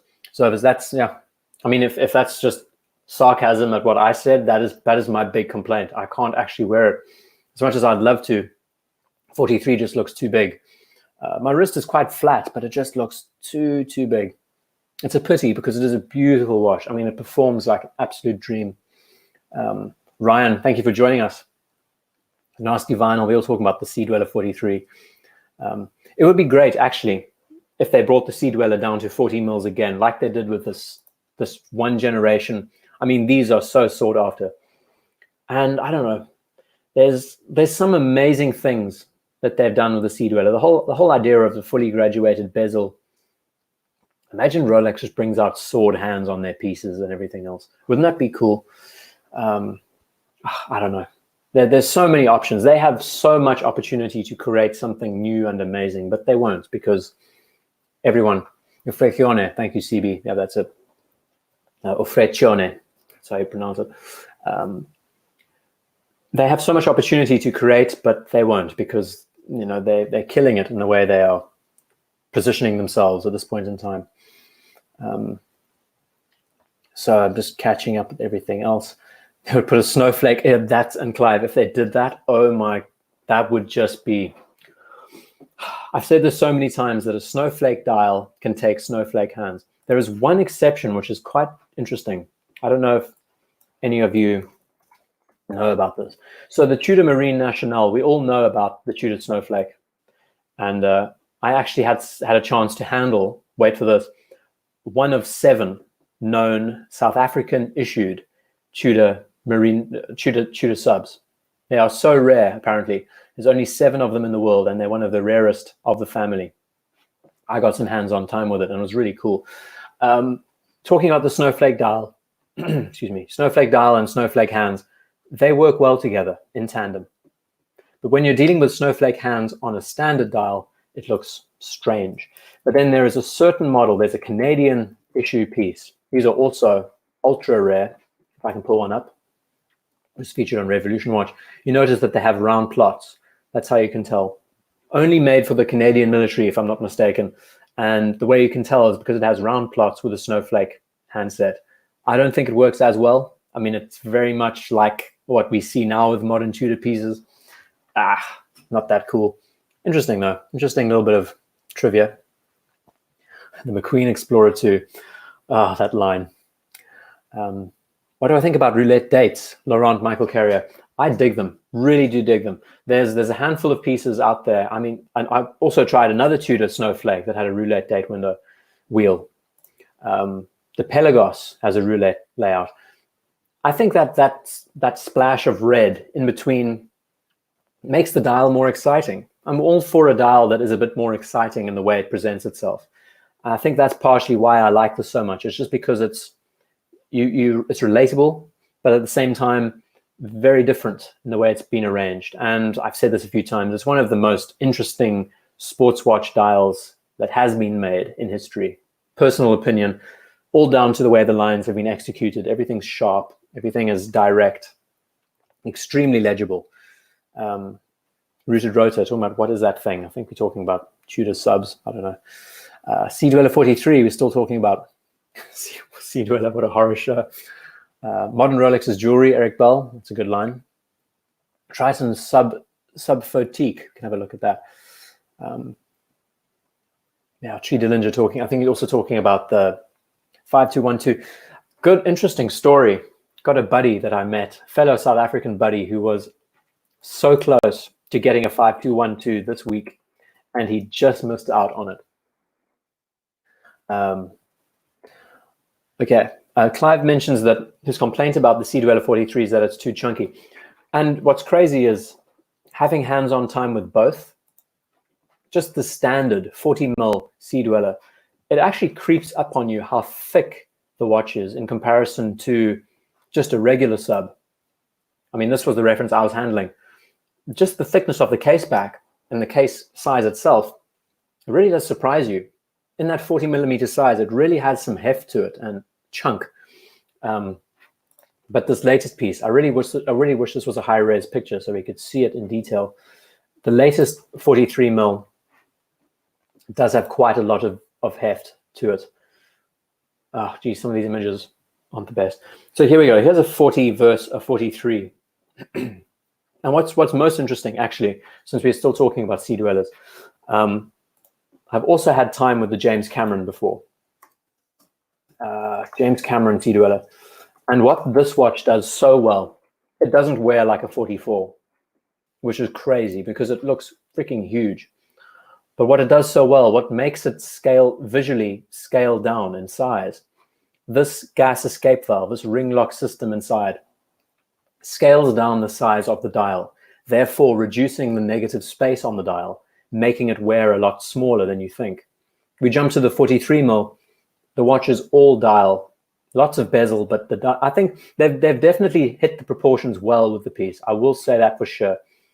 Even before trying on the piece and wearing it, I've always kind of considered that the proportions have been done really well. If we just look at the lugs, the width, I think the bracelet is 21 mils in width. So proportion-wise, the way the indices and everything have been set, looks great. Everything is proportionally correct, but it still weighs big. With this added ring lock system, it brings the scale of the watch down. But of course, then you turn it on its side and it's just like, I mean, Mark Goldberg. Look at the size of that thing. It is an absolute beast. Too cool. And then the 5212, I think Thomas Burnett brought up this. It's too awesome. So like I said, one of the guys on the page here was almost about to get one this week, and he just missed it because his authorized dealer didn't know that he wanted it. So he's probably going to be getting one next year. I've said this a few times. This is considered a reissue. Thomas Burnett, I don't know. I'm missing a lot of chats. I'm just sort of riffing, as I always do. This watch is going to have a huge impact in the future, I think. It's steel. It's got a full calendar. Very much playing on 30s inspired and 40s inspired motifs. Such a character. You can wear this watch every day and no one will know what it is. It just looks like a generic piece from a family. And I think that's its best card. And just the handprint on the dial, it looks awesome. I really dig it. Okay, right. Catching up with all of these chats. Dear Artifact, totally agree with the idea of the Tudor 1655. Yeah, it would be awesome. Would really be cool. How big is my wrist, Richard Rota? On a good day, it's 7 inches. I've quite a flat wrist bone, but I haven't been going to the gym for the last like 6 months, so my forearm has really shrunk, and it sucks. Never ask a big man how big he is. I'm 6'2", very lanky, and on a good day, if I do work out and eat well, I'm like 200 pounds. So I can put on size, and I am quite tall. Generally, I can wear fairly big watches. 42 mils, I can put it this way. I can wear a 43 mil watch, but at the same time, I personally don't think it looks good on the wrist. I'm sure no one would really complain, but Clive, how much for another hour, 40 minutes? I really don't know. So far, it's been 87 minutes, and I'm actually impressed my voice is holding up. It really is crazy. We'll see how it goes. We just, like we always do, sticking on the stream, just riffing, chatting about reissue watches again. If you have missed anything, I highly recommend you go back to the beginning of the stream and catch up, because I talk through what I kind of think about reissue watches and what it means for the industry. I look at the Bond Seamaster and do all of that if you're new to the show tonight. Tudor subs, yeah, they're ridiculous in price, you're right. You haven't said anything about the Orient Super King Diver. Tippy, I missed it. I couldn't. Can you be more specific on the reference possibly? And I can jump it in because there was just too much on the screen to look at once. It'd be nice if I can get a proper reference number. Please. You're South African. Would never have guessed. Yeah, I am. I'm born in Cape Town. Lived in the UK for about 5 years. Do you like the 45mm Freak, Ulysses Nardin? Let's have a look at that. Let's have a look at that. I'm sure it's going to be a complete, I'm going to say UN Freak. That probably won't work out very well. I hate these names. It's Ulysses Nardin. It can be very difficult to type out. Oh, I've seen this before. Yeah, I dig it. I think it's really interesting. Some of these watches, I think that it's always about first impressions with anything in life. You know, first impressions matter, and the way that they've incorporated the balance onto the main hand, it's like its own tourbillon in itself. Lots of character. Ulysses Nodon does some crazy stuff. They've done all kinds of moon phase related pieces, three-dimensional components. I think there's always something about a watch that can incorporate some three-dimensional aspect to their pieces. Is it the most legible watch in the world? Probably not. Nice character though. Put it this way, it's a watch that I would never be able to own or afford. But it is an interesting piece of design, very modern, retro, very futuristic in the way it's been approached. I don't even know how you would set the watch. I'm guessing the bezel has something to do with it. Pull up a side wrist shot of the 43mm. It's huge. It is, David. I will try and have a look at it now. I'm just trying to see what else I'm missing here. I'm talking about deep sea, red crookshank. Once again, if you'd like some suggestions, just tag me in the chat. Triton Subphotique, please, Tippy. Thank you for the suggestion. Let's see. Triton, I haven't heard of these names before. Subphotique Heritage. Let's have a look. Okay. So this is also a very 70s-esque inspired design with the top. I think there's a few brands. Was this the original brand that sort of incorporated this approach? I'm guessing this is a reissue as well. It's great that we're talking about reissue watches tonight. It's awesome. Very nice. I like the scale, and where the crown is placed is also cool. You have to think about just how useful is a crown on a daily basis when you're dealing with an automatic watch. So for that reason, having it out of the way, I think it's cool. If I was designing a watch, I would put the crown at the 6 o'clock, probably just out of the way, out of reach. Like the square casing, I think it's a nice balance. It gives off that Zenith El Primero A384 vibe we spoke about earlier. What does the 1-53 ring mean on the Patek?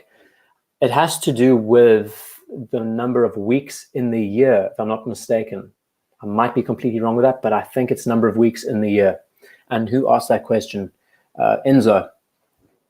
Yeah, 53 weeks in the year, if I'm not mistaken, and it lines up in tandem with January, February. Someone correct me if I'm wrong. Still, it's a cool-looking watch. I dig it. I like the fact that these hands have been done so subtly, and they're not like in your face. Every day the dial changes, and I think that's so cool. Really adds something. Okay, Hoya Monzo, Ortavia reissues. I think they got it right. Justin Bailey, I think the Ortavia especially is stunning. And Joseph was the real proponent of the brand. I think I spoke about this in last week's stream. This is an original Ortavia. This was the watch that Steve McQueen was supposed to be wearing in Le Mans. But because Hoya was just releasing the Monaco, they thought this would be a better option. I mean, they thought that the Monaco would be a better option. But this is the watch that Sifer pretty much flogged for all those years. He wore this all the time. Stunning piece. Real 70s inspired design, just by the lugs and the case, beads of rice bracelet, all of that stuff. Let's have a look. 73 MAF. Have I tried on a Black Bay 58? I have in the past. Scale's great. It fits me perfectly. The size and proportion is awesome. But there's just something about Tudor pieces that doesn't really grab me. I think the Submariner styling, I don't know. I haven't tried on the GMT, which I'm really keen on one day. But the 58, it's a great size, fits me well, but it's not something that really sings to me. I don't know. Some of the proportions needs a little bit of work, the bracelets and everything. Pull over. Constantiaberg or Simonstown, Eric Bell.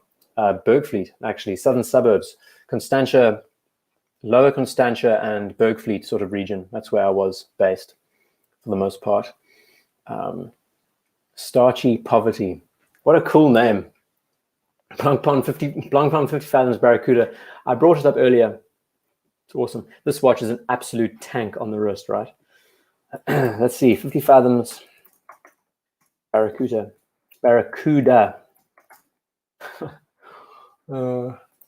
Let's see. So here is the modern next to the vintage. Modern is on the left-hand side, vintage is on the right. Very cool piece. And what I love so much about it is that it is 40 millimeters and technically wearable. Super Ocean Heritage 2, that's a good suggestion. I'm just trying to catch up with everyone else's chat. Triton, good call, Eric Bell. Orient CK Retri Diver RA, Tippy. How many chats am I missing? I'm doing pretty well. I'm kind of keeping up with everyone. Dear Artifact, you bring up some great points. I think I follow you on Instagram, if I'm not mistaken, and you put out some amazing stuff. I think I've actually referenced some of your work in the past, some of your photos. I don't know. I recognize your name. Orient SK Retri Diver. Okay, let's do this. Now that we have the reference number, Orient RA A0 B03L19A. That really rolls off the tongue. Of course, it doesn't recognize it. Fan-bloody-tastic. SK Retri Diver. Maybe we'll get something now. So these are the pieces here. 70s inspired. Again, it's a brand that I just haven't spent any time looking at, and I think that's the worst thing. It's almost like when you have some time looking at the pieces, you can pull together your thoughts. And since we kind of like riff on this page, it's difficult to always come to thoughts. I don't know what it's trying to really be. I mean, it's the case is very strange. Are these reissue watches? I don't know. Tippy, it'd be good if you could give us some more details on it. The color scheme, it's strange. You know, you almost have like a nipple dial with purple and gold, and it's a watch I'd have to sit with and have a think about for a while. First impressions, I can't say it really sings to me very much. Do like the colors. I mean, they are stunning. So I'm guessing these are reissues from back in the day. It was just Dear Artifact asking, am I purchasing Hodinkey's new watch guide book? Highly recommend everyone does. And I hope to. I think I will. Maybe that'll be an early Christmas present for me. It looks like a huge book as well. It looks like it's freaking 40 kilos in weight. Just the thickness of the pages and everything else. Corn de Vache, 55 reissue. Thomas Burnett, great suggestion. See, this is the thing. When the watches I can kind of relate to, I kind of have an idea of what they look like. I can pull my ideas out a little bit quicker, my thoughts, should I say. 55. This thing is so charming. We've chatted about it a few times on this page. Those horned lugs, as I said, horned lugs, really give the watch character. And Corn de Vache, if anyone does speak Swiss French or French and can help explain what it means, has to do with the lugs, if I'm not mistaken. These teardrop inspired horned lugs. Very unique. And I like that they played with the scaling and really brought the watch's size up. In goes, I think I've had about 5 or 6 fisherman's friends since I've been chatting to you guys. They're working wonders. Highly recommend them. Again, simply the best. You're correct, it's a number of weeks. Thank you, CB. I'm glad I guessed that one well. Okay, let's see what else is going on. Yeah, so I love it. I think, is this the Hodinkey edition? I don't know if this is the model that was brought out, but it was one of the best releases that Hodinkey did, I think, when they partnered up with them. Absolutely beautiful. And again, we're going back to reissue watches. I mean, Thomas Burnett's on fire. This guy knows his stuff. He just brings up the best thoughts and suggestions with regards to this. He's keeping on topic, which is what I'm useless at most of the time. Stunning looking watch though, right? I mean, so much character just behind the lugs. Vacheron in French is bull, horn of a cow.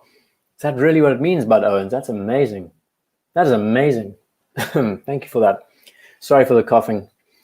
Doc BBC, welcome to the show. Doc, I'm sick. Life's hard. Can you help me? I'm currently using eucalyptus lozenges and they're working a treat. Okay, I'm trying to catch up with everyone else. The Josepha Otavia, Bud Owens, I love it. Snowflake Hands, GMT's too big. Cheetown, Greetings. Thank you so much for the super chat. Pelagos is a gorgeous watch. I spoke about it in the beginning. Starchy Poverty. I love that name. Some of these usernames are just amazing. Clash of the Tritons.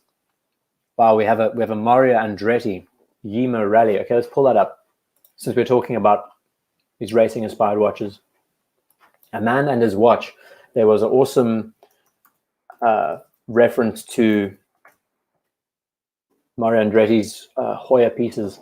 Yeah, here we go. So was this watch his? Was this inspired? I'm trying to remember the history behind this watch. Was this awarded to him when he won a race? There's something so cool about the way they did subdials in the late 60s, 70s. Oh, geez. These high-res photos, sometimes they can get quite irritating. This is an original. This is not a reissue or anything else. There's something so charismatic with the way they did subdials back then with, it almost looks like an instrument cluster on a dial. It's awesome. Great suggestion, Bud. Thank you so much for that. Love it. Love the flags and everything. It's just simple. It's just kitsch from the time period. It's awesome. Doc BBC, I suspect lack of Tudor enthusiasm is psychological due to obvious Rolex influence. I don't know. It just doesn't stick to me as well as other pieces do. I don't know. I think, in a way, I know you probably slaughter me for saying it, but I think that most of these Tudor pieces, like the Black Bay 58, they seem just generic. Is that bad to say? Is that a bad way to word it? They feel very, very generic in the way they've been positioned, even though they have gold hands and gold bezel inserts and everything else. I don't know. It's like you're wearing just any other sub diver. I mean, for the price and everything, you're doing amazingly well. But if it was me and I had the money for these pieces, I would probably jump to an Omega Seamaster. I mean, all kidding aside, I would love to get a 57 reissue Seamaster if I could. I mean, they're retailing for like $8,000 now. It's ridiculous. But for that for me, really epitomizes Omega and is solely Omega. Tudor, as much as we like Tudor, they are very much just derivatives of Rolex at the end of the day. What in God's name is that, David B? Pat, thank you for joining us. Thank you for joining. Everyone, thank you so much for joining the show. I'm just riffing. Ploprof, we can have a look at just now. There's been a few suggestions talking about lugs. Horn of the cow, that's amazing that that's what the corn de vache means. I hope you're not pulling my leg. It does look like the horn of a cow though, so awesome. Gilbert, thank you so much for joining from California, Riverside. It's fantastic. Thank you so much for joining us. Only horns I'll be watching tonight, Justin Bailey. Yes, I love the one-lines. I think when you're in the chat and you're actually like on the fly commenting on things, it's so easy to just drop one-liners and it's superb. When you're trying to run the show, it's difficult. Lyrically, I'm Mario Andretti on the Momo. Anyone know that reference? Cheaton, I don't know the reference. I'm not that well-versed. Bad. Breitling Navitimer 806. Let's pull that up since that's been a watch that's on everyone's minds. And I did speak about it earlier. I mean, it's so popular. It's getting so much attention. And rightly so. I mean, they put this watch in an MRI machine, basically, and just brought it back.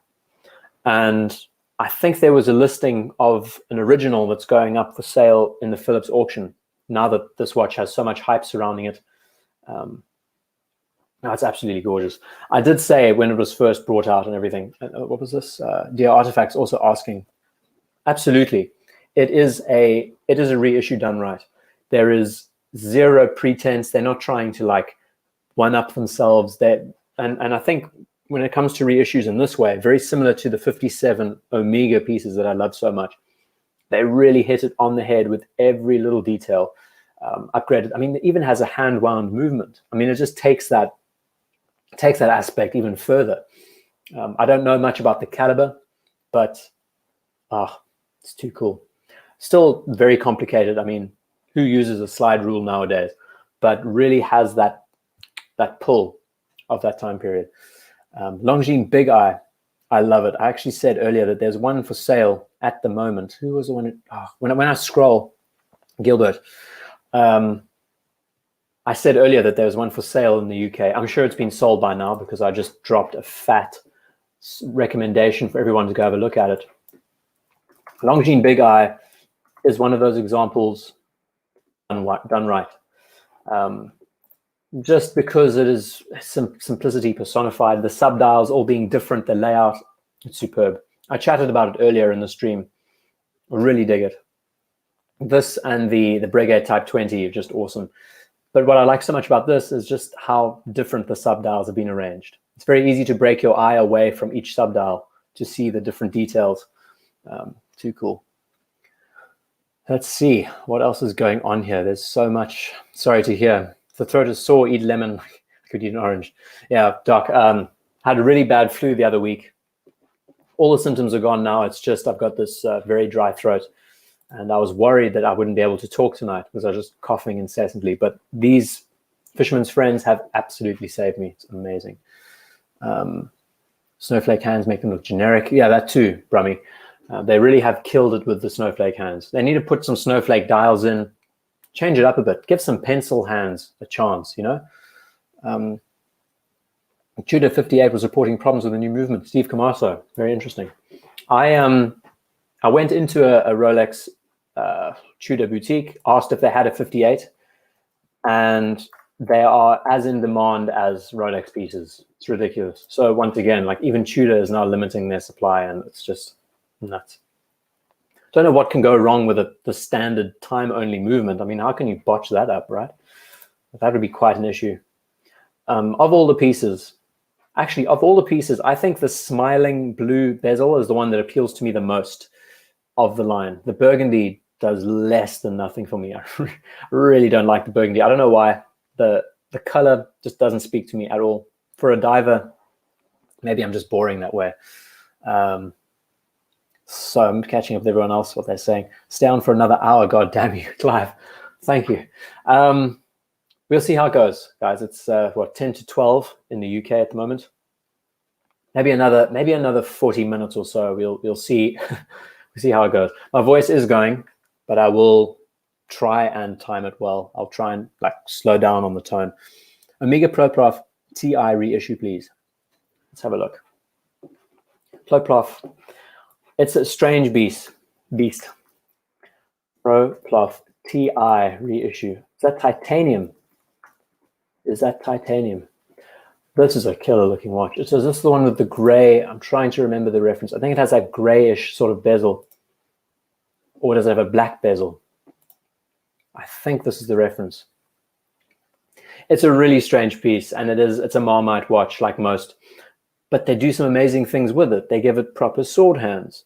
The bezel, the layout on the dial is superb. It's so nice and clean. So with this ridiculous case that was just pure, let's just make a case and just throw it together and put it. I mean, it's not even practical when you're trying to use the watch underwater. Having to push the button and adjust the bezel, it's just so impractical. You kind of have to take the watch off to adjust the bezel in reality.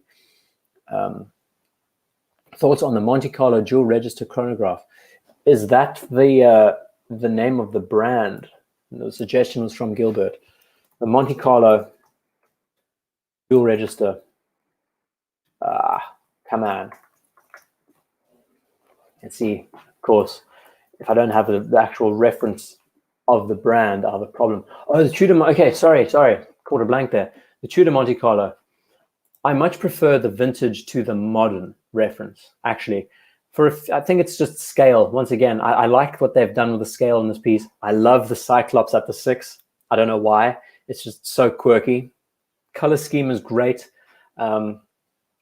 It's a cracking watch, actually. It really is a nice piece, just because it really epitomizes that 70s motif, but does it in quite a toned down way. You know, it looks like it's from a racing car, and that's impressive. Again, I love the Cyclops at the 6. I think it just gives it such a strange bit of character. Catching up with everyone else. When you're running the show, it's hard. You know, it is hard. It is hard. Hamilton Ventura. Geez, I'm missing so many. Again, if you can tag at IDGuy in the chat, I'll probably be able to see the chats easier. It's difficult to keep up with everything that's going on. The B01, that's the Breitling, right? Let's see what else is going on. What other chats? I'm missing so much stuff. Make sure it's not Bengay fever, Fred. Yeah. No, I'm all good. I'm back to good health. Just the throat's a bit thrashed. James, I am based in the UK, in the South Coast. Let's see if I can catch up. What is this reference? The Hamilton Ventura. Let's pull that up. And again, any kind of I've seen this before. How stylish. I dig what they've done here, skeletonizing it. Very much like the Santos skeleton, the Noctambule. Very cool. So this was a big deal back in the day. I'm pretty sure this was a watch that appealed to many. This has been featured in films, if I'm not mistaken. Very unique styling for the case and bracelet and everything else. I actually like the form. Very peculiar. I mean, you don't see this anymore, and I'm sure I don't know how popular they are nowadays, but what a strange looking styling. It definitely looks like something straight out of the 60s, 70s. Dengue fever, Clive, yeah. Yeah, I've had typhoid before and it nearly killed me. True story. It was really, really bad. Did Harrods Black Bay discontinue last month? Justin Bailey, I have no idea. Everyone fill that in if you have any thought or if you know anything about that. Let's see what else is happening here. Jeez, I hate it. When the second I hit the chat and I'm scrolling down slightly, it drops all the way to the bottom and I have to scroll all the way back up. Let's try and get a cool watch on the screen for you guys to look at. I think the Longines Big Eye is a good example to look at. And since we're talking about vintage reissues, I guess one reference that we could pull up is the Seamaster Speedmaster. But what reference should we pull up? I don't know. Let's do the Snoopy for fun. This watch is getting so much attention and hype, and is it all founded? I don't know. I mean, social media and all of this advertising really helps. Yeah, Hisham, I can't believe you're actually awake at this point in time. It's a Sunday morning for you, and you're awake at 5:30. I think everyone needs to clap in the chat for Hisham for being here, because it really means a lot. I mean, it's amazing. The community, just everyone coming together and chatting, it's so cool. I love it. Breguet Type 20 Ehrenvale, 95 reissue of 50s Classic. I'll have a look at that now, Thomas. Let's actually do that. Let's do that. So the Hamilton Ventura, strange piece, very classic, and I have seen it in films before, if I'm not mistaken. So I just remind myself, the Breguet Type 20, and it's the Ehrenvale. So again, I'm getting it all, yeah, they're all in line with that same kind of Longines styling. Longines, Breguet, it's amazing how much they shared of their parts back in the day. When I do the write-up on the Tudor military, on the French military, you'll just see how this design aesthetic is basically everywhere with the pieces for aviation. Whether it's Blancpain, whether it's Breguet, Longines, they all sort of share that same kind of motif. Gorgeous watch. I mean, I've said this a couple of times. Archie Luxury is the guy who promoted these watches, and we wouldn't know the Type 20 if it wasn't for his promotion of the piece back in the day. Neo, welcome to the show. Great to have you here. We've been chatting for a long time, and I can't believe I'm still talking. Again, Fisherman's Friend, simply the best. A384, gorgeous watch. We chatted about that a while back. Talking about Procloth bezels. East Sussex. I'm in West Sussex, Pat. No more than 18 years old. Elvis wore it. That's it. That's why I know the watch. Awesome piece. That's the Ventura of his. Thank you for this. Thank you for the mention. Big Eye, your next watch. It would be an awesome watch to get. I mean, I was really contemplating it. I actually had the money in my account, but I'm thinking, do I pay rent this month, or do I, that's kind of where I'm sitting at the moment. It's not the best situation to be in. But I would, if I had the chance, I mean, really, I do have $1,000 to spare in my account, and I would totally get it. But I really am having to budget like food and everything every week. It's not great. Talking about these things, talking about watches is so difficult because you get tempted all the time. The Apollo 8 DS OTM. What is that? What on the moon? Deep space on the moon. So I'm guessing it's a Speedmaster Apollo 8. Oh, dark side of the moon. Okay. That was stupid of me. Yeah, it's getting to midnight, so my brain is slowing me down. This is a new release piece, if I'm not mistaken. And who was the one who suggested? I Am Blues and Blues Army. Thank you for the suggestion. This is a newly released piece, if I'm not mistaken. And what I liked about it was just the way they've done the texturing on the dial. I think it's awesome. I really like that added detail. And then you have all the highlights, the yellow highlights and accents around it. It does look quite overly stylized in a way. I mean, overly sport utility. I'm sorry, I'm just taking off a jersey in here. I don't know what, does it have a DLC or a PVD coated case? I'm guessing. It looks very 90s in a way, actually. I kind of think 90s sports watch when I see this. But I do really like what they've done with the texturing and the fact that they've broken up the dial in places to give that kind of geological feel. Nice character to the watch. And if I'm not mistaken, it is an automatic piece. So that's here or there, whether or not you want something that is hand wound, all the rest. Steve Camasso, I'm a night owl. I'm also bad. Clive is trolling. Clive is the king troll on all of these pages. He's great though, I love it. Dodane Type 20, that's it.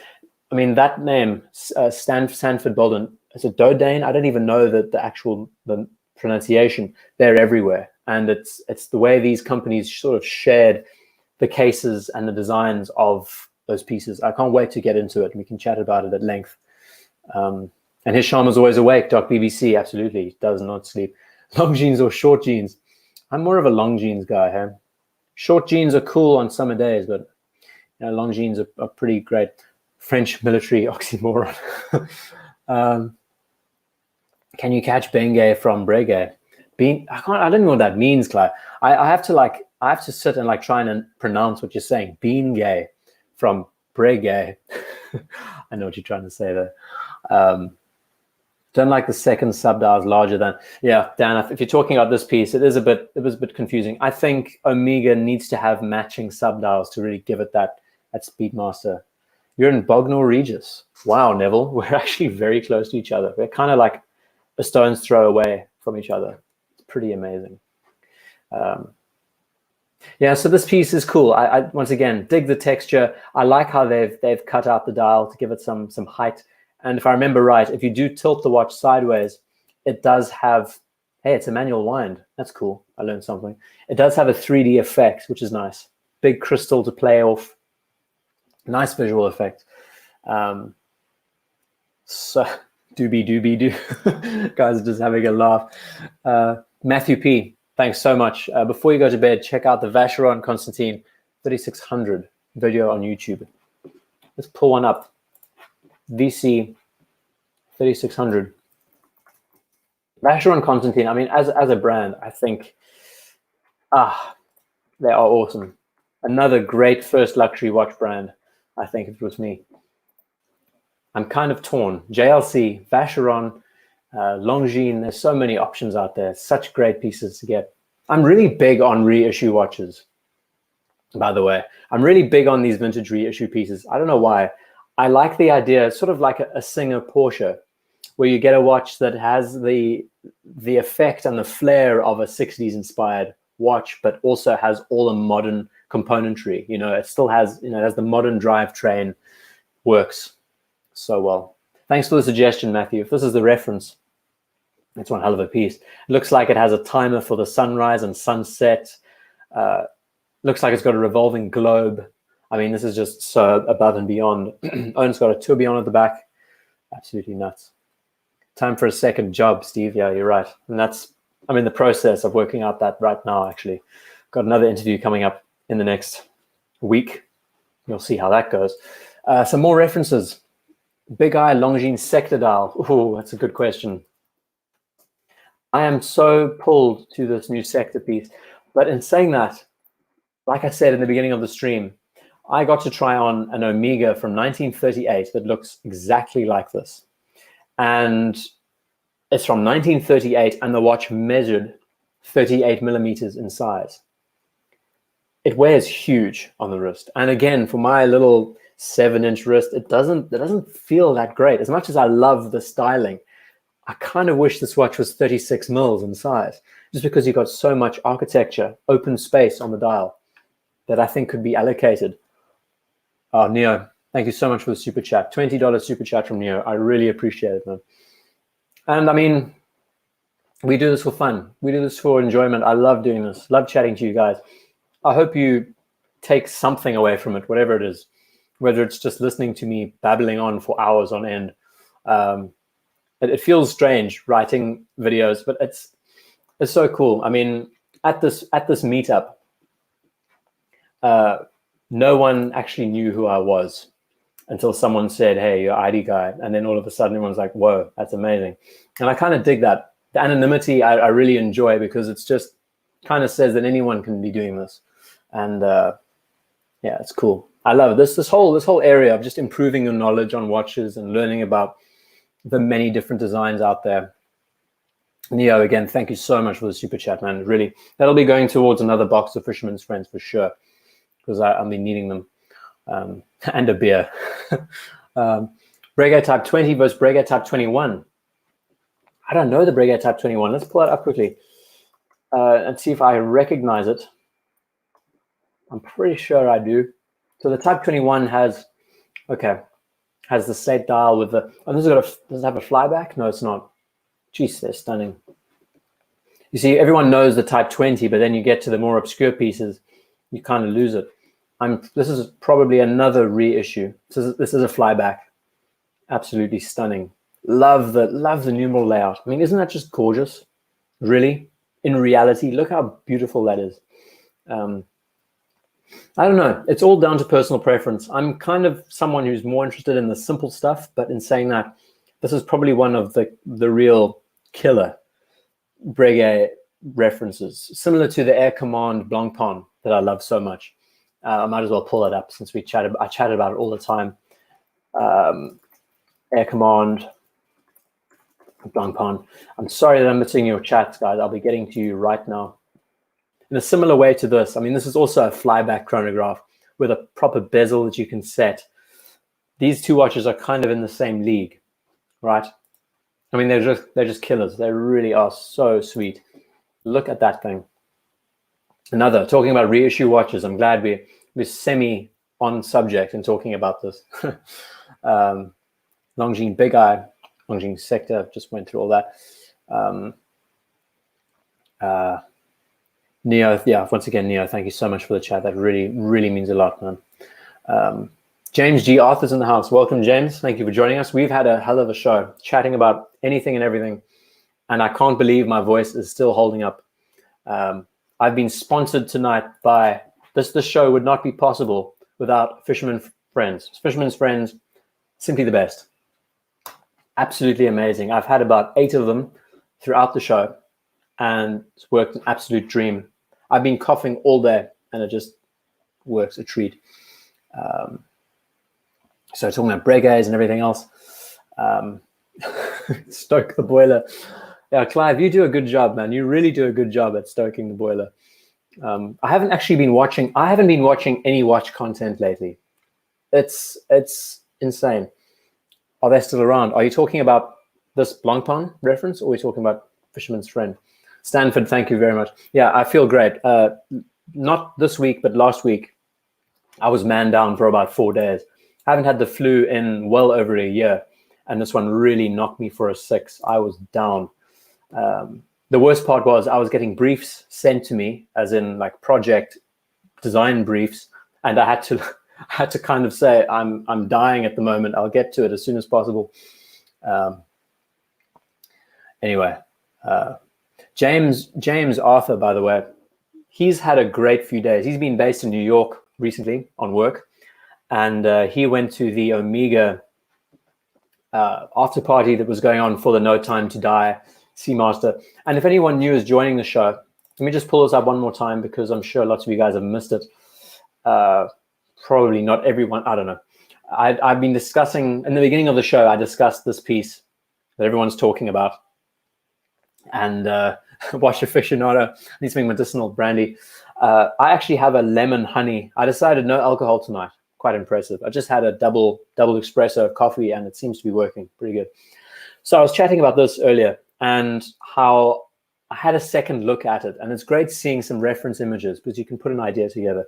As we know, Matt Stevens broke the news a while back, and I really wanted to create some renditions of this piece before the watch was actually released, because I got to see some press photos and you can kind of put two and two together. But I always thought the watch had a gray bezel and a gray dial. So seeing it black on black with the patina loom around the bezel, I kind of thought, well, could it not be improved in some ways, or, you know, just adjusted ever so slightly, since we're dealing with a vintage style piece? And this was my immediate sort of thought, which was gray out the bezel, give it a ghosting effect to sort of play in tandem with the age of the watch. And then I just filled in the spaces on the case. I've chatted about it at length throughout the stream. And this was just like an extra step of adding solid sword hands and everything else. Yeah, I just put that together before the stream started this evening. That's too cool. I love playing around with watch designs. Okay, I saw a chat from Clive. Mark is on his way. I need to gargle halt socket. Clive, you're disgusting. You are disgusting, my friend. Hello from Florida Keys. William Rizzo, thank you for joining us. It's 71 degrees, as in like Fahrenheit. I don't know what that is in Celsius, but it's probably at least late 20s, early 30s. You're lucky. So, catching up with everything else, talking about Breguet, I am behind on all watch content as well. Yeah, I mean, it's been bad. I've been man down 1 week. This week I've been working flat out, and it's just no time. No time to die, no time to watch content. But Tim has had a great time. He was based in Switzerland. No, he was in Dubai. I can't remember. But I do love seeing Wake Up with Watches. It's a great show in the mornings. Just when you want to see a multitude of pieces, it's awesome. Longines chronograph diver, and it's a 7981. Great suggestion. Thank you, Doc. Now, like I said in the beginning, I'm really not a fan of burgundy bezels. Chronograph divers, they don't really make much sense, as we all know. I don't know. It's down to when you look at the watch, does it really grab you at first? And this one kind of looks generic on first impressions, you know. Matt was right, James. Yeah, absolutely. He really hit the nail on the head when he surmised what the watch was going to be like. And Tim Mosso is awesome. I really, really hope he stays at Watchbox. I really hope he keeps going. He is just like the dictionary. I would love, of all people in this watch community, I would love to sit behind a table and chat to Tim about just watches and design. I'd love to know his thoughts. You know, I love people that you can sit down and really just discuss thoughts on subjects, what they consider right, what they consider wrong with the way designs are made and everything else. Watch designs in general. Okay, not a fan ski. No, that's it. Talking about Archie's live streams. I mean, I'll never forget the day when he and Tan were on the show, and they were chatting about Patek references, and it was just back and forth. It was amazing. What's another reference I can pull up quickly? Let's see. Bond Seamaster 2254. Hey, that's cool. That's a nice idea. Thanks for that suggestion. There's a couple of these up for sale at the moment. I dig it. I think it's so cool. Like I said earlier, about a week ago, I got to wear the MOD Seamaster, one of the originals, and really is a cool piece. The hype is real for that watch. It's awesome. There's only a few hundred of them in the world, and stunning watch. This really does call back to the MOD piece. If anything, I would love that they change the size of the bezel insert. I've said that a few times before. It's too cool though. Only got to hold it on the NATO. Yeah, James, it's a pity. I mean, the bracelet is where you want to see it the most. It's a pity they didn't have it on the. I saw your photo earlier today. Okay, I'm going to Try and catch up with everything else. Should I get an Omega 2254 or Tudor black base steel? Difficult question. Difficult question, Mr. DB Cooper. I think the Tudor is where your money is better spent. Get a Black Bay GMT. Hell of a cool watch. Don't take my word from it. I just find Black Bay is a little bit generic, but I'm not saying that it's a bad watch. I mean, they're absolutely superb. In-house movements, they're doing so well for themselves. And now that they're limiting supply, it's really irritant when you go into the store and you just want to try on one of the watches, and even Tudor are limiting the pieces. Longines Heritage 1945 reissue. Thomas Burnett. Great suggestion, brother. Let's have a look. 1945. Let's see. Heritage. Oh, okay. I actually saw an original of this as well. Longines and Omega shared so much with the way they styled their pieces. So again, I was chatting about dial size and proportions. I think the reason why this watch, actually there's a few things that deters me from this watch personally. Again, this whole show is based on terrible personal opinion. Ooh, I kind of like the rose dial a little bit better. It's down to the size and spacing and proportions on the dial. I don't know if this is a 1-for-1 replica, Thomas. You could maybe give us some more details on it. But I'm not a fan of the way the numerals are laid out with 12, 2, 4, 6. It's a little bit strange. Personally, I think it's a bit peculiar. But again, plays very well in tandem with, and this looks like an original, plays very well in tandem with what the original was about back in the day. Also got robbed in NIC, lost watch as well. I'm sorry to hear about that, James. I'm really sorry. I saw that you got a new phone, so I'm guessing, yeah, it's a bummer. I'm really sorry about that. Hisham, off to bed. Thanks so much, Hisham. The fact that you're still awake at this time of the day really means a lot. I really appreciate it so much. Our little community is strong, and it's great that we can just sit together and chat. And I don't know, I've just lost the chat. Hold on, I'm going to get back to it. Oh no. Longines Heritage 1945. So really, James, I hope you're okay after that situation. I really hope it wasn't anything serious. It's amazing how fast watches and things can just disappear in a flash. Chronograph divers, submarine races. Exactly. How about Doxa reissues? We chatted about Doxa earlier, Starchy Poverty, and Longines Skin Diver. That's a cool piece to look at. Longines has some of the most amazing reissues around, right? They also, what was that Heritage with the compressor case that they're big on? I forgot the name. I mean, this is cool, right? I think there is a similar Longines like this with a compressor style case with an inner bezel. The name escapes me, but there's something about the style. This Tudor Ranger styled hand is also very cool. Love the balance, love the simplicity. Hell, it's a great looking watch. Longines brings out some amazing reissues of their piece. They're actually some of the best in the business for this category. They're not afraid. Again, it's down to the, wow, this is even on a mesh. It's down to the question on whether or not these companies are creatively bankrupt, quote unquote, or whether it's just an easy buck to make. It's difficult to make a refinement. Bought a new watch for myself for the Christmas tree.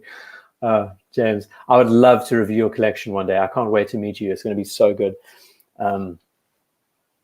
What aviator timepiece? Unitas manual wind movement speaks to you. Unitas. Once again, me and movements and calibers, I am absolutely useless. I am terrible. When I think of aviator-inspired watches, I'm quite big on Fliegers. I think Fliegers are cool. I'm going to think about it now as I scroll through here. Longines Legend Diver, tried it on. It is down to, once again, who was the suggestion? Yeah, 73 MAF. It's all down to when you actually try on the piece, whether you'll not like it or not. And you really do learn a lot about the watch. The bullseye dial. I know that reference you're talking about, Dan. It's like a checkered dial. Let's see the reference, 116200. So it's a white dial with like a roulette sort of, yeah. This has caught my attention. I think this is the reference you're talking about. They call it the tuxedo dial. That's it. It has caught my attention in the past. Let me actually pull up some more. If I can pull up tuxedo. there's certain watches in the family with a roulette wheel. I think it looks awesome, man. It's so strange and peculiar. I don't know so much about the wearing experience, what it would be like, but there's something about any watch that sort of has you asking whether or not it works. What do you think? Asking your opinion. So Dan, in answering your question, I dig the fact that it is different and unique in the way it does it. I don't know how that center dial affects readability. I can imagine it should be quite a pain in daylight. But once again, love the roulette wheel. Very casino-esque. Feels like you're wearing a casino on your wrist with the way it's been laid out, which is cool. But you have to dig burgundy.bbc. Yeah, I love this. The Smiths pieces. I really hope that this little exercise works. I'm hopefully going to partner up with Smiths and show you all a piece that's being worked on at the moment that is going to blow everyone's minds. I'll keep it at that. Geez, I'm missing all of these chats. I'm going to try and have to speed up and catch up with everyone because I'm missing so much.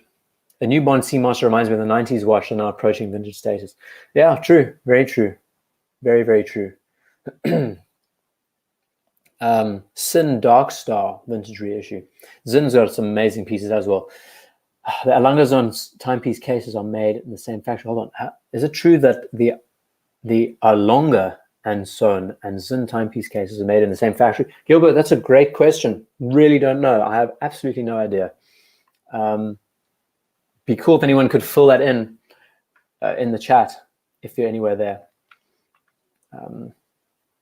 Geez, there's so many chats coming in. I miss them. It's just IDGuy being tagged with everything, so it's really hard.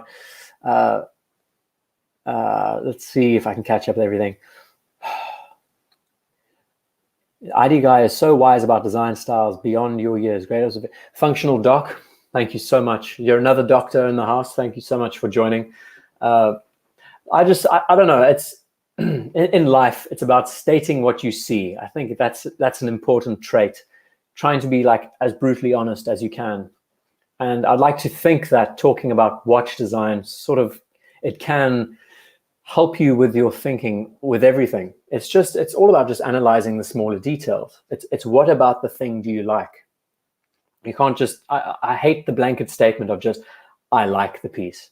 It's always good to rationalize what you like with why and what really sings to you about talking about watches in general. IDGuy, of all the vintage watches you've seen, whether in fashion or not, which one would you want in your collection most? Dear Artifact. So I had some good hands-on time with some pieces over the last few weeks, or a week ago. And I saw a 1655 in the flesh for the first time, and it really was something that sung to me so much. I always bring up this watch. It's like I've killed it to death. If anyone watches this channel, they know that I love talking about it, and seeing it in the flesh, it really gives you a perspective on things, because the size and everything it's quite, when you see it on a wrist, just in a photograph, it's quite confusing. I can't give you a clear answer, dear Artifact. I haven't seen enough to really know. I would love to one day be able to just sit down for a solid week with everything in front of me and just handle everything and really come to terms with the one piece I love. Tried on a absolutely mint 1675 on a Jubilee, and those cases, the styling, the way the cases were made in those days, so different to what they were like now. I actually tried a couple, a 1675 and a 16750, and they all just, something about those vintage cases are cool. But then again, the Omega Railmaster from 1958 spoke to me so much that day as well. So it's all down to personal preference. I don't know. It's really hard when you're talking about watches and styles and everything. It's good to kind of classify where you are, what kind of collector you are as a person. It's a very difficult thing to do. I'd actually like to make another video about talking about what kind of watch person are you. Justin Bailey, what watch should I buy for a lawyer's friend that is cheating on a Minotaur? Clive has everything. Clive has the Omega that everyone wants, and he got it for an absolute steal. So he pretty much wins it at the end of the day. Geez, I'm missing all of these chats. Saudi Air Force Daytona, Eric Bell. I would love to do some Saudi pieces. Love to look at UAE pieces in the future. Once I've done French military, I would love to look at them as well. Any other watches? Longines Legend Diver. Let's pull that up quick while I run through the rest of the chats. I'm not so much of a fan of this watch. It just looks kind of generic. Again, this is not the one I'm thinking. This is the compressor. Sorry, I'm thinking of the modern Longines Diver that's been coming out recently with the 12, 3, 6, and 9. It looks strange. This is the compressor I was talking about. Gilbert, really dig it. I think it's so cool. This watch is very tempting to me. I think as an everyday wearing piece, absolutely stunning. As I was saying earlier, I was mentioning it, talking about the other Longines Diver. I just want to catch up with everyone else's chats. I'm missing a lot. Shark mesh on the new Amiga is really cool. Saw it from a distance, not normal mesh band. Yeah, they seem to have innovated in a few places, James. It's cool. It'll be interesting to see how it catches on and everything else. Sanford, why did I remove my reviews about my Homage watches? I've sold the majority of the pieces at this point in time, but also it just rubs people the wrong way that I talk about these things. I can't afford high-end pieces at this point in my life, but I enjoy the design aspect of everything. But it rubs people the wrong way. And I'm sick and tired of having to explain myself and what I enjoy wearing and everything else. But for the most part, I've sold off practically all of my pieces at this point in time. And I'm just waiting for that day when I can jump on a really cool piece. I'm still deciding on what I want. Anyway, I'm missing a lot of these chats, but I am going to catch up. Steve Camasso, it's amazing that you're double watching this stream and Archie's stream. I can't believe the time. I can't believe I've been doing this for so long. It's unreal. Milanese mesh, much finer. Yeah, absolutely. Let's see, A384, A386. I'll take the A384 personally, but then the G381 is my best call, and I love chatting about this piece. Love the design of this. Love the layout. It's so simple, so clean. The G381 is the penultimate Zenith El Primero. Absolutely gorgeous. And they only made like 100 of these, or 50 of these, excuse me, as a reissue. I think there's just so much character to these pieces. Love the size, love the emphasis of the subdials. Real character. There's just banter going on here. Would you rather wear Rolex around Joburg or London, Cheetown? You know, I was hanging out with Cam from Craft and Tailored, and he was rocking easily entry at auction £100,000 1675 GMT on a Jubilee. He was just rocking it, rocking a Leica camera, taking shots, black and white shots of the streets.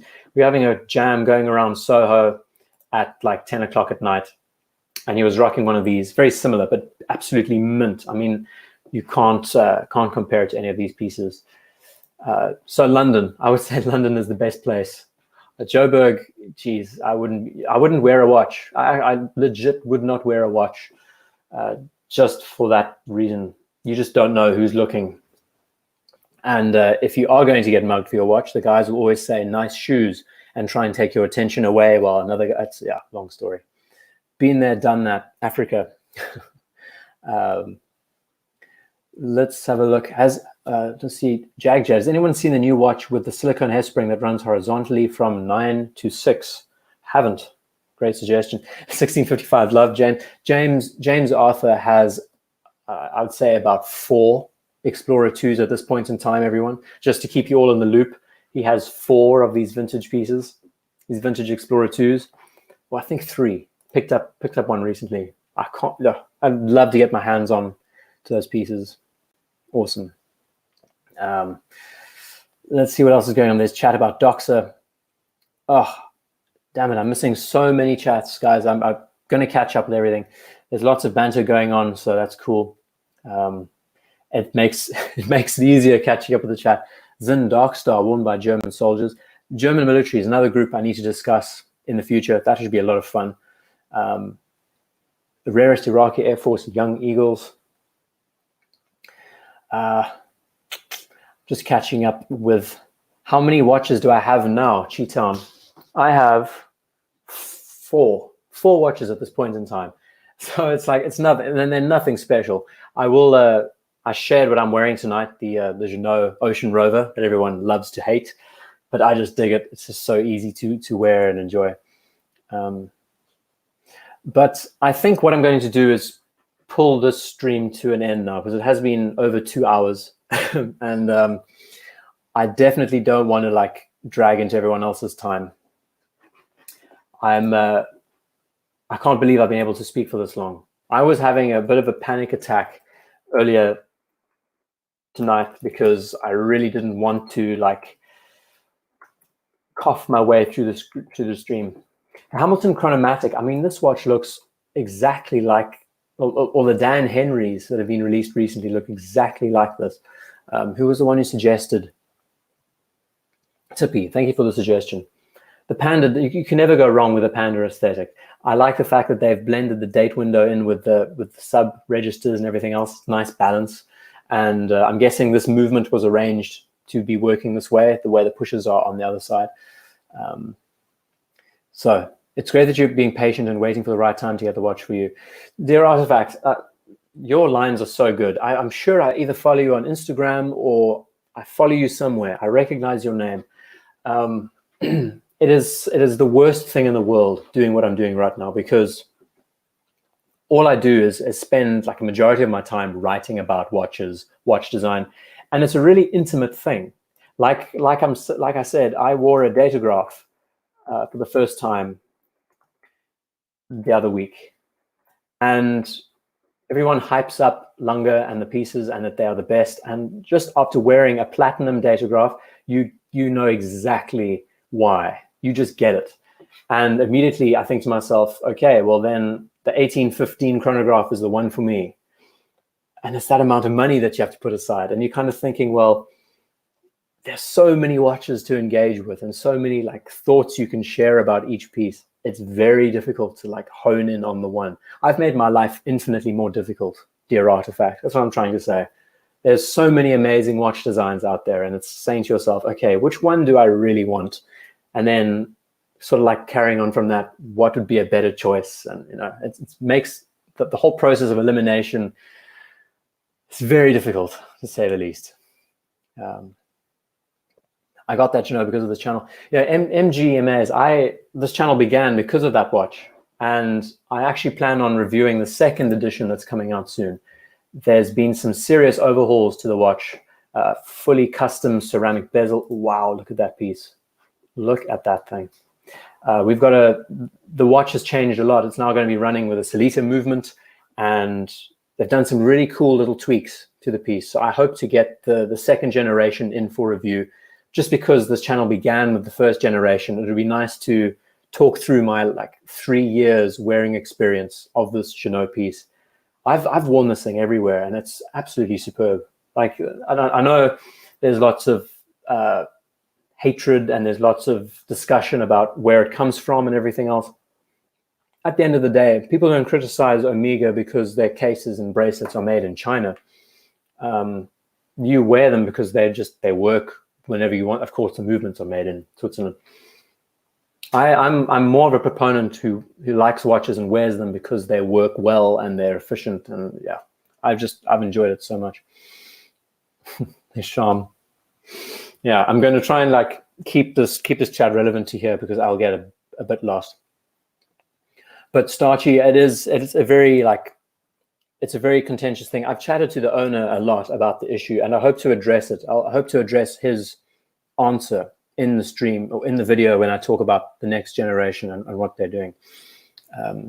William, thank you so much for joining. William Rizzo. Just seeing what else is going on. I'm missing so many of these. Oh, I hate it when this chat jumps, and then because you're not tagging me in the thing, I miss a lot of wrong watch, Chippy. Oh, geez, was this? And I've just pulled up the datograph again. Sorry, missed it. I suggest that you switch writing with solid gold rocket ships and platinum carved aircraft carriers. Cheetah. Yeah, I mean, I don't know. these pieces really do, they hit you somewhere else. Amazing, absolutely amazing watches. Can't say enough about them. It would be awesome to own a Lange one day. And it's because it's so, I mean, you can wear this and no one knows what it is, which is so cool as well. James, thank you so much. Yeah, really, thank you so much. I try my best. I try my best to be as nice as possible. Can be hard at times, but again, this is all about so many watches, so little time, Dog Bear. Pretty much is the case. With anything, right? With anything in life. GMT stream, absolutely, Tippy.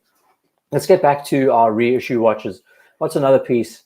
I continue to think about this Longines Heritage Classic. Don't know why. I've mentioned it at least 3 times tonight. But absolutely, the next stream we're going to be talking about GMTs, and that would be a nice caveat. It's not these thematic subjects are cool because it lets you kind of hone in and focus on the watches. Justin Bailey, thank you so much, man. Really, everyone can jump ship at this point in time. I think I'll be closing up in the next 4 minutes or so. I can't believe I've been talking for over 2 hours and I'm still, you know, alive. You possess the art of guilt. Excellent. Truth Fears Guilty, thank you. And Starchy, thank you for joining. Love your name. Really love it. The funnier the names, the more I enjoy it. I see James saying, this is the Breitling model I bought myself for Christmas to wear over the holidays. 50mm Avenger.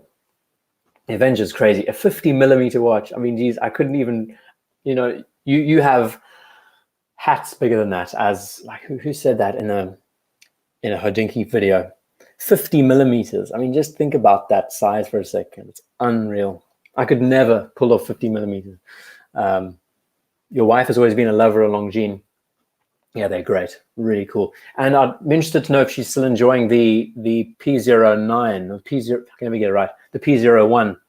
I actually saw a clip the other day of the P01. Might as well pull it up because it's a watch that's always discussed. I saw a clip of this watch on a bracelet, on a Black Bay bracelet, and it looked so good. It really looked cool. It looks, I don't know, I find it quite jarring on the leather, but I guess it is true to form. But on a stainless steel bracelet, it would look superb. Anyway, JLC Tribute Deep Sea Memovox. Okay, I think that'll be my last watch for the night. Great way to end off the show because I really dig it. And I actually haven't discussed JLC much tonight. Memovox Deep Sea. Yes, some amazing watch. I love these Memovox pieces. It's such a practical watch. This is an original. No, it's not. This is a reissue, I think. It's such a versatile piece to own and wear. What's it better? Should we look at the chronograph? I just love what they've done with it. The whole line. Again, talking about vintage reissue watches, I think they really hit it out the park. Let me pull up a really good image to sort of like bring the stream down to a close. There we go. Deep sea alarm automatic. Absolutely gorgeous what they did with this watch back in the day. And the fact that this is still, what did I just do? Huh, there we go. Got it back. I'm going to catch up with the rest of the stream. I think I'm going to leave this up here. I think I'm going to cut off the suggestions tonight because there's just so much going on. Thomas Burnett, thank you so much for the super chat, man. Thomas Burnett is a legend. I'd love to carry on with our emails, man. Whenever you get a chance, it'll be awesome to catch up. I'll be interested in knowing if you're still thinking about the 1921 American VC because it is absolutely beautiful. Highly recommend. I mean, for your collection, it would look superb. Sell the Kermit Submariner and get that piece. I think you would. It's just horology at its finest. Thank you so much for the super chat, Thomas. Your artifact. Speaking of reissues, Omega seems to have taken the page out of Oris's book with the domed crystal. Doesn't suffer from the milky ring. I heard about that. That's the one thing that a lot of people seem very happy with is the fact that the crystal doesn't have that ring around it. And that's generally the case with most crystals, right? The sad thing is I'm not that pedantic. I'm pedantic when it comes to date windows, but not like the Milky Ring on crystals. I think that's like next level, you know. European dial, Ernest, I think this is the one. I don't know. They're just beautiful, absolutely beautiful. Some of the most gorgeous. And I think the whole complication, whether it's a Memovox, whether it's a deep sea alarm, the whole idea of having this chime to you when you need to resurface, or when you're, you know, for any kind of situation, whether you're egg timing, whatever. It's great setting a bezel, but at the same time, the bezel doesn't chime when time's up. So pretty cool. P01, love it. I'm trying to buy one for my daughter at the moment. Awesome. Oh, leather on top and rubber. Oh, okay. Awesome, James. That's really cool. Yeah, dig it. I think it's a really interesting piece. Shows off a lot. So this is the American dial. Oh, it is, right, with all the text at the base, I remember. And the European dial is a lot cleaner, which is just the simple, I'm sure that's the European dial. I don't know. But there's so many references in this family. Again, I love this reissue that they did with the little setting in the center for the chronograph. Absolutely gorgeous. So we'll talk about egg timing, I guess. Yeah. Troy, thank you for joining. I'm just about to close up shop for the night. It's been over 2 hours of running the show, and I think I need to end before I absolutely flake out. So what I'm going to do is I'm going to pull up the end screen sharing and just chat to you guys a little bit more. Yeah, I'm just about to end the show. Like, I've decided enough's enough. I really didn't think I would be able to talk this evening, talk at all. But I can honestly say, Fisherman's Friend, I've promoted you guys enough tonight. Absolutely amazing how it's worked. Love is in the air. Truth feels guilty, says amazing things. But everyone, really, thank you so much for joining. I just thought this would be a great time for me to jump on and chat to you all, because I haven't been very productive on the channel over the last week or so. Sick the last week, and this week working. This week will be the same. Very, very busy. But I hope to get another write-up done. Maybe I'll do a write-up tomorrow, and I'll try and do another stream on Saturday. That should be a lot of fun next weekend. Just thinking about a subject to write about for next week. I really want to talk about the Sea-Dweller. The Sky-Dweller. That should be cool. James, still 126 people on. But really, thank you, everyone. I hope I haven't sounded like flat and deflated this evening, because I've really tried to like preserve my voice. Yeah, but that's really it for this evening. I can't really think of anything else to say, just that you have a superb weekend, everyone, and thank you. Truth is, there's a button in the corner. Don't worry about it, really. The show's finished. Just everyone, have a superb weekend. I hope you can enjoy yourselves, enjoy the next day and a half wherever you are in the world. Starchy, we are on the cusp of closing off for the evening. But yeah, that's about it. It's now 12:30, 22:01 in the UK. You guys have been great. Love our community, love our chat. Have a superb evening, James. And everyone else, Carl Mima, talking about Jägermeister. Yeah, I love Jägermeister. It's one of my favorite drinks. It really is. Absolutely love it. Thank you all so much for joining. It's been amazing. And I'll catch you in the next one. I hope to have another video out Thursday next week. We'll see how it goes.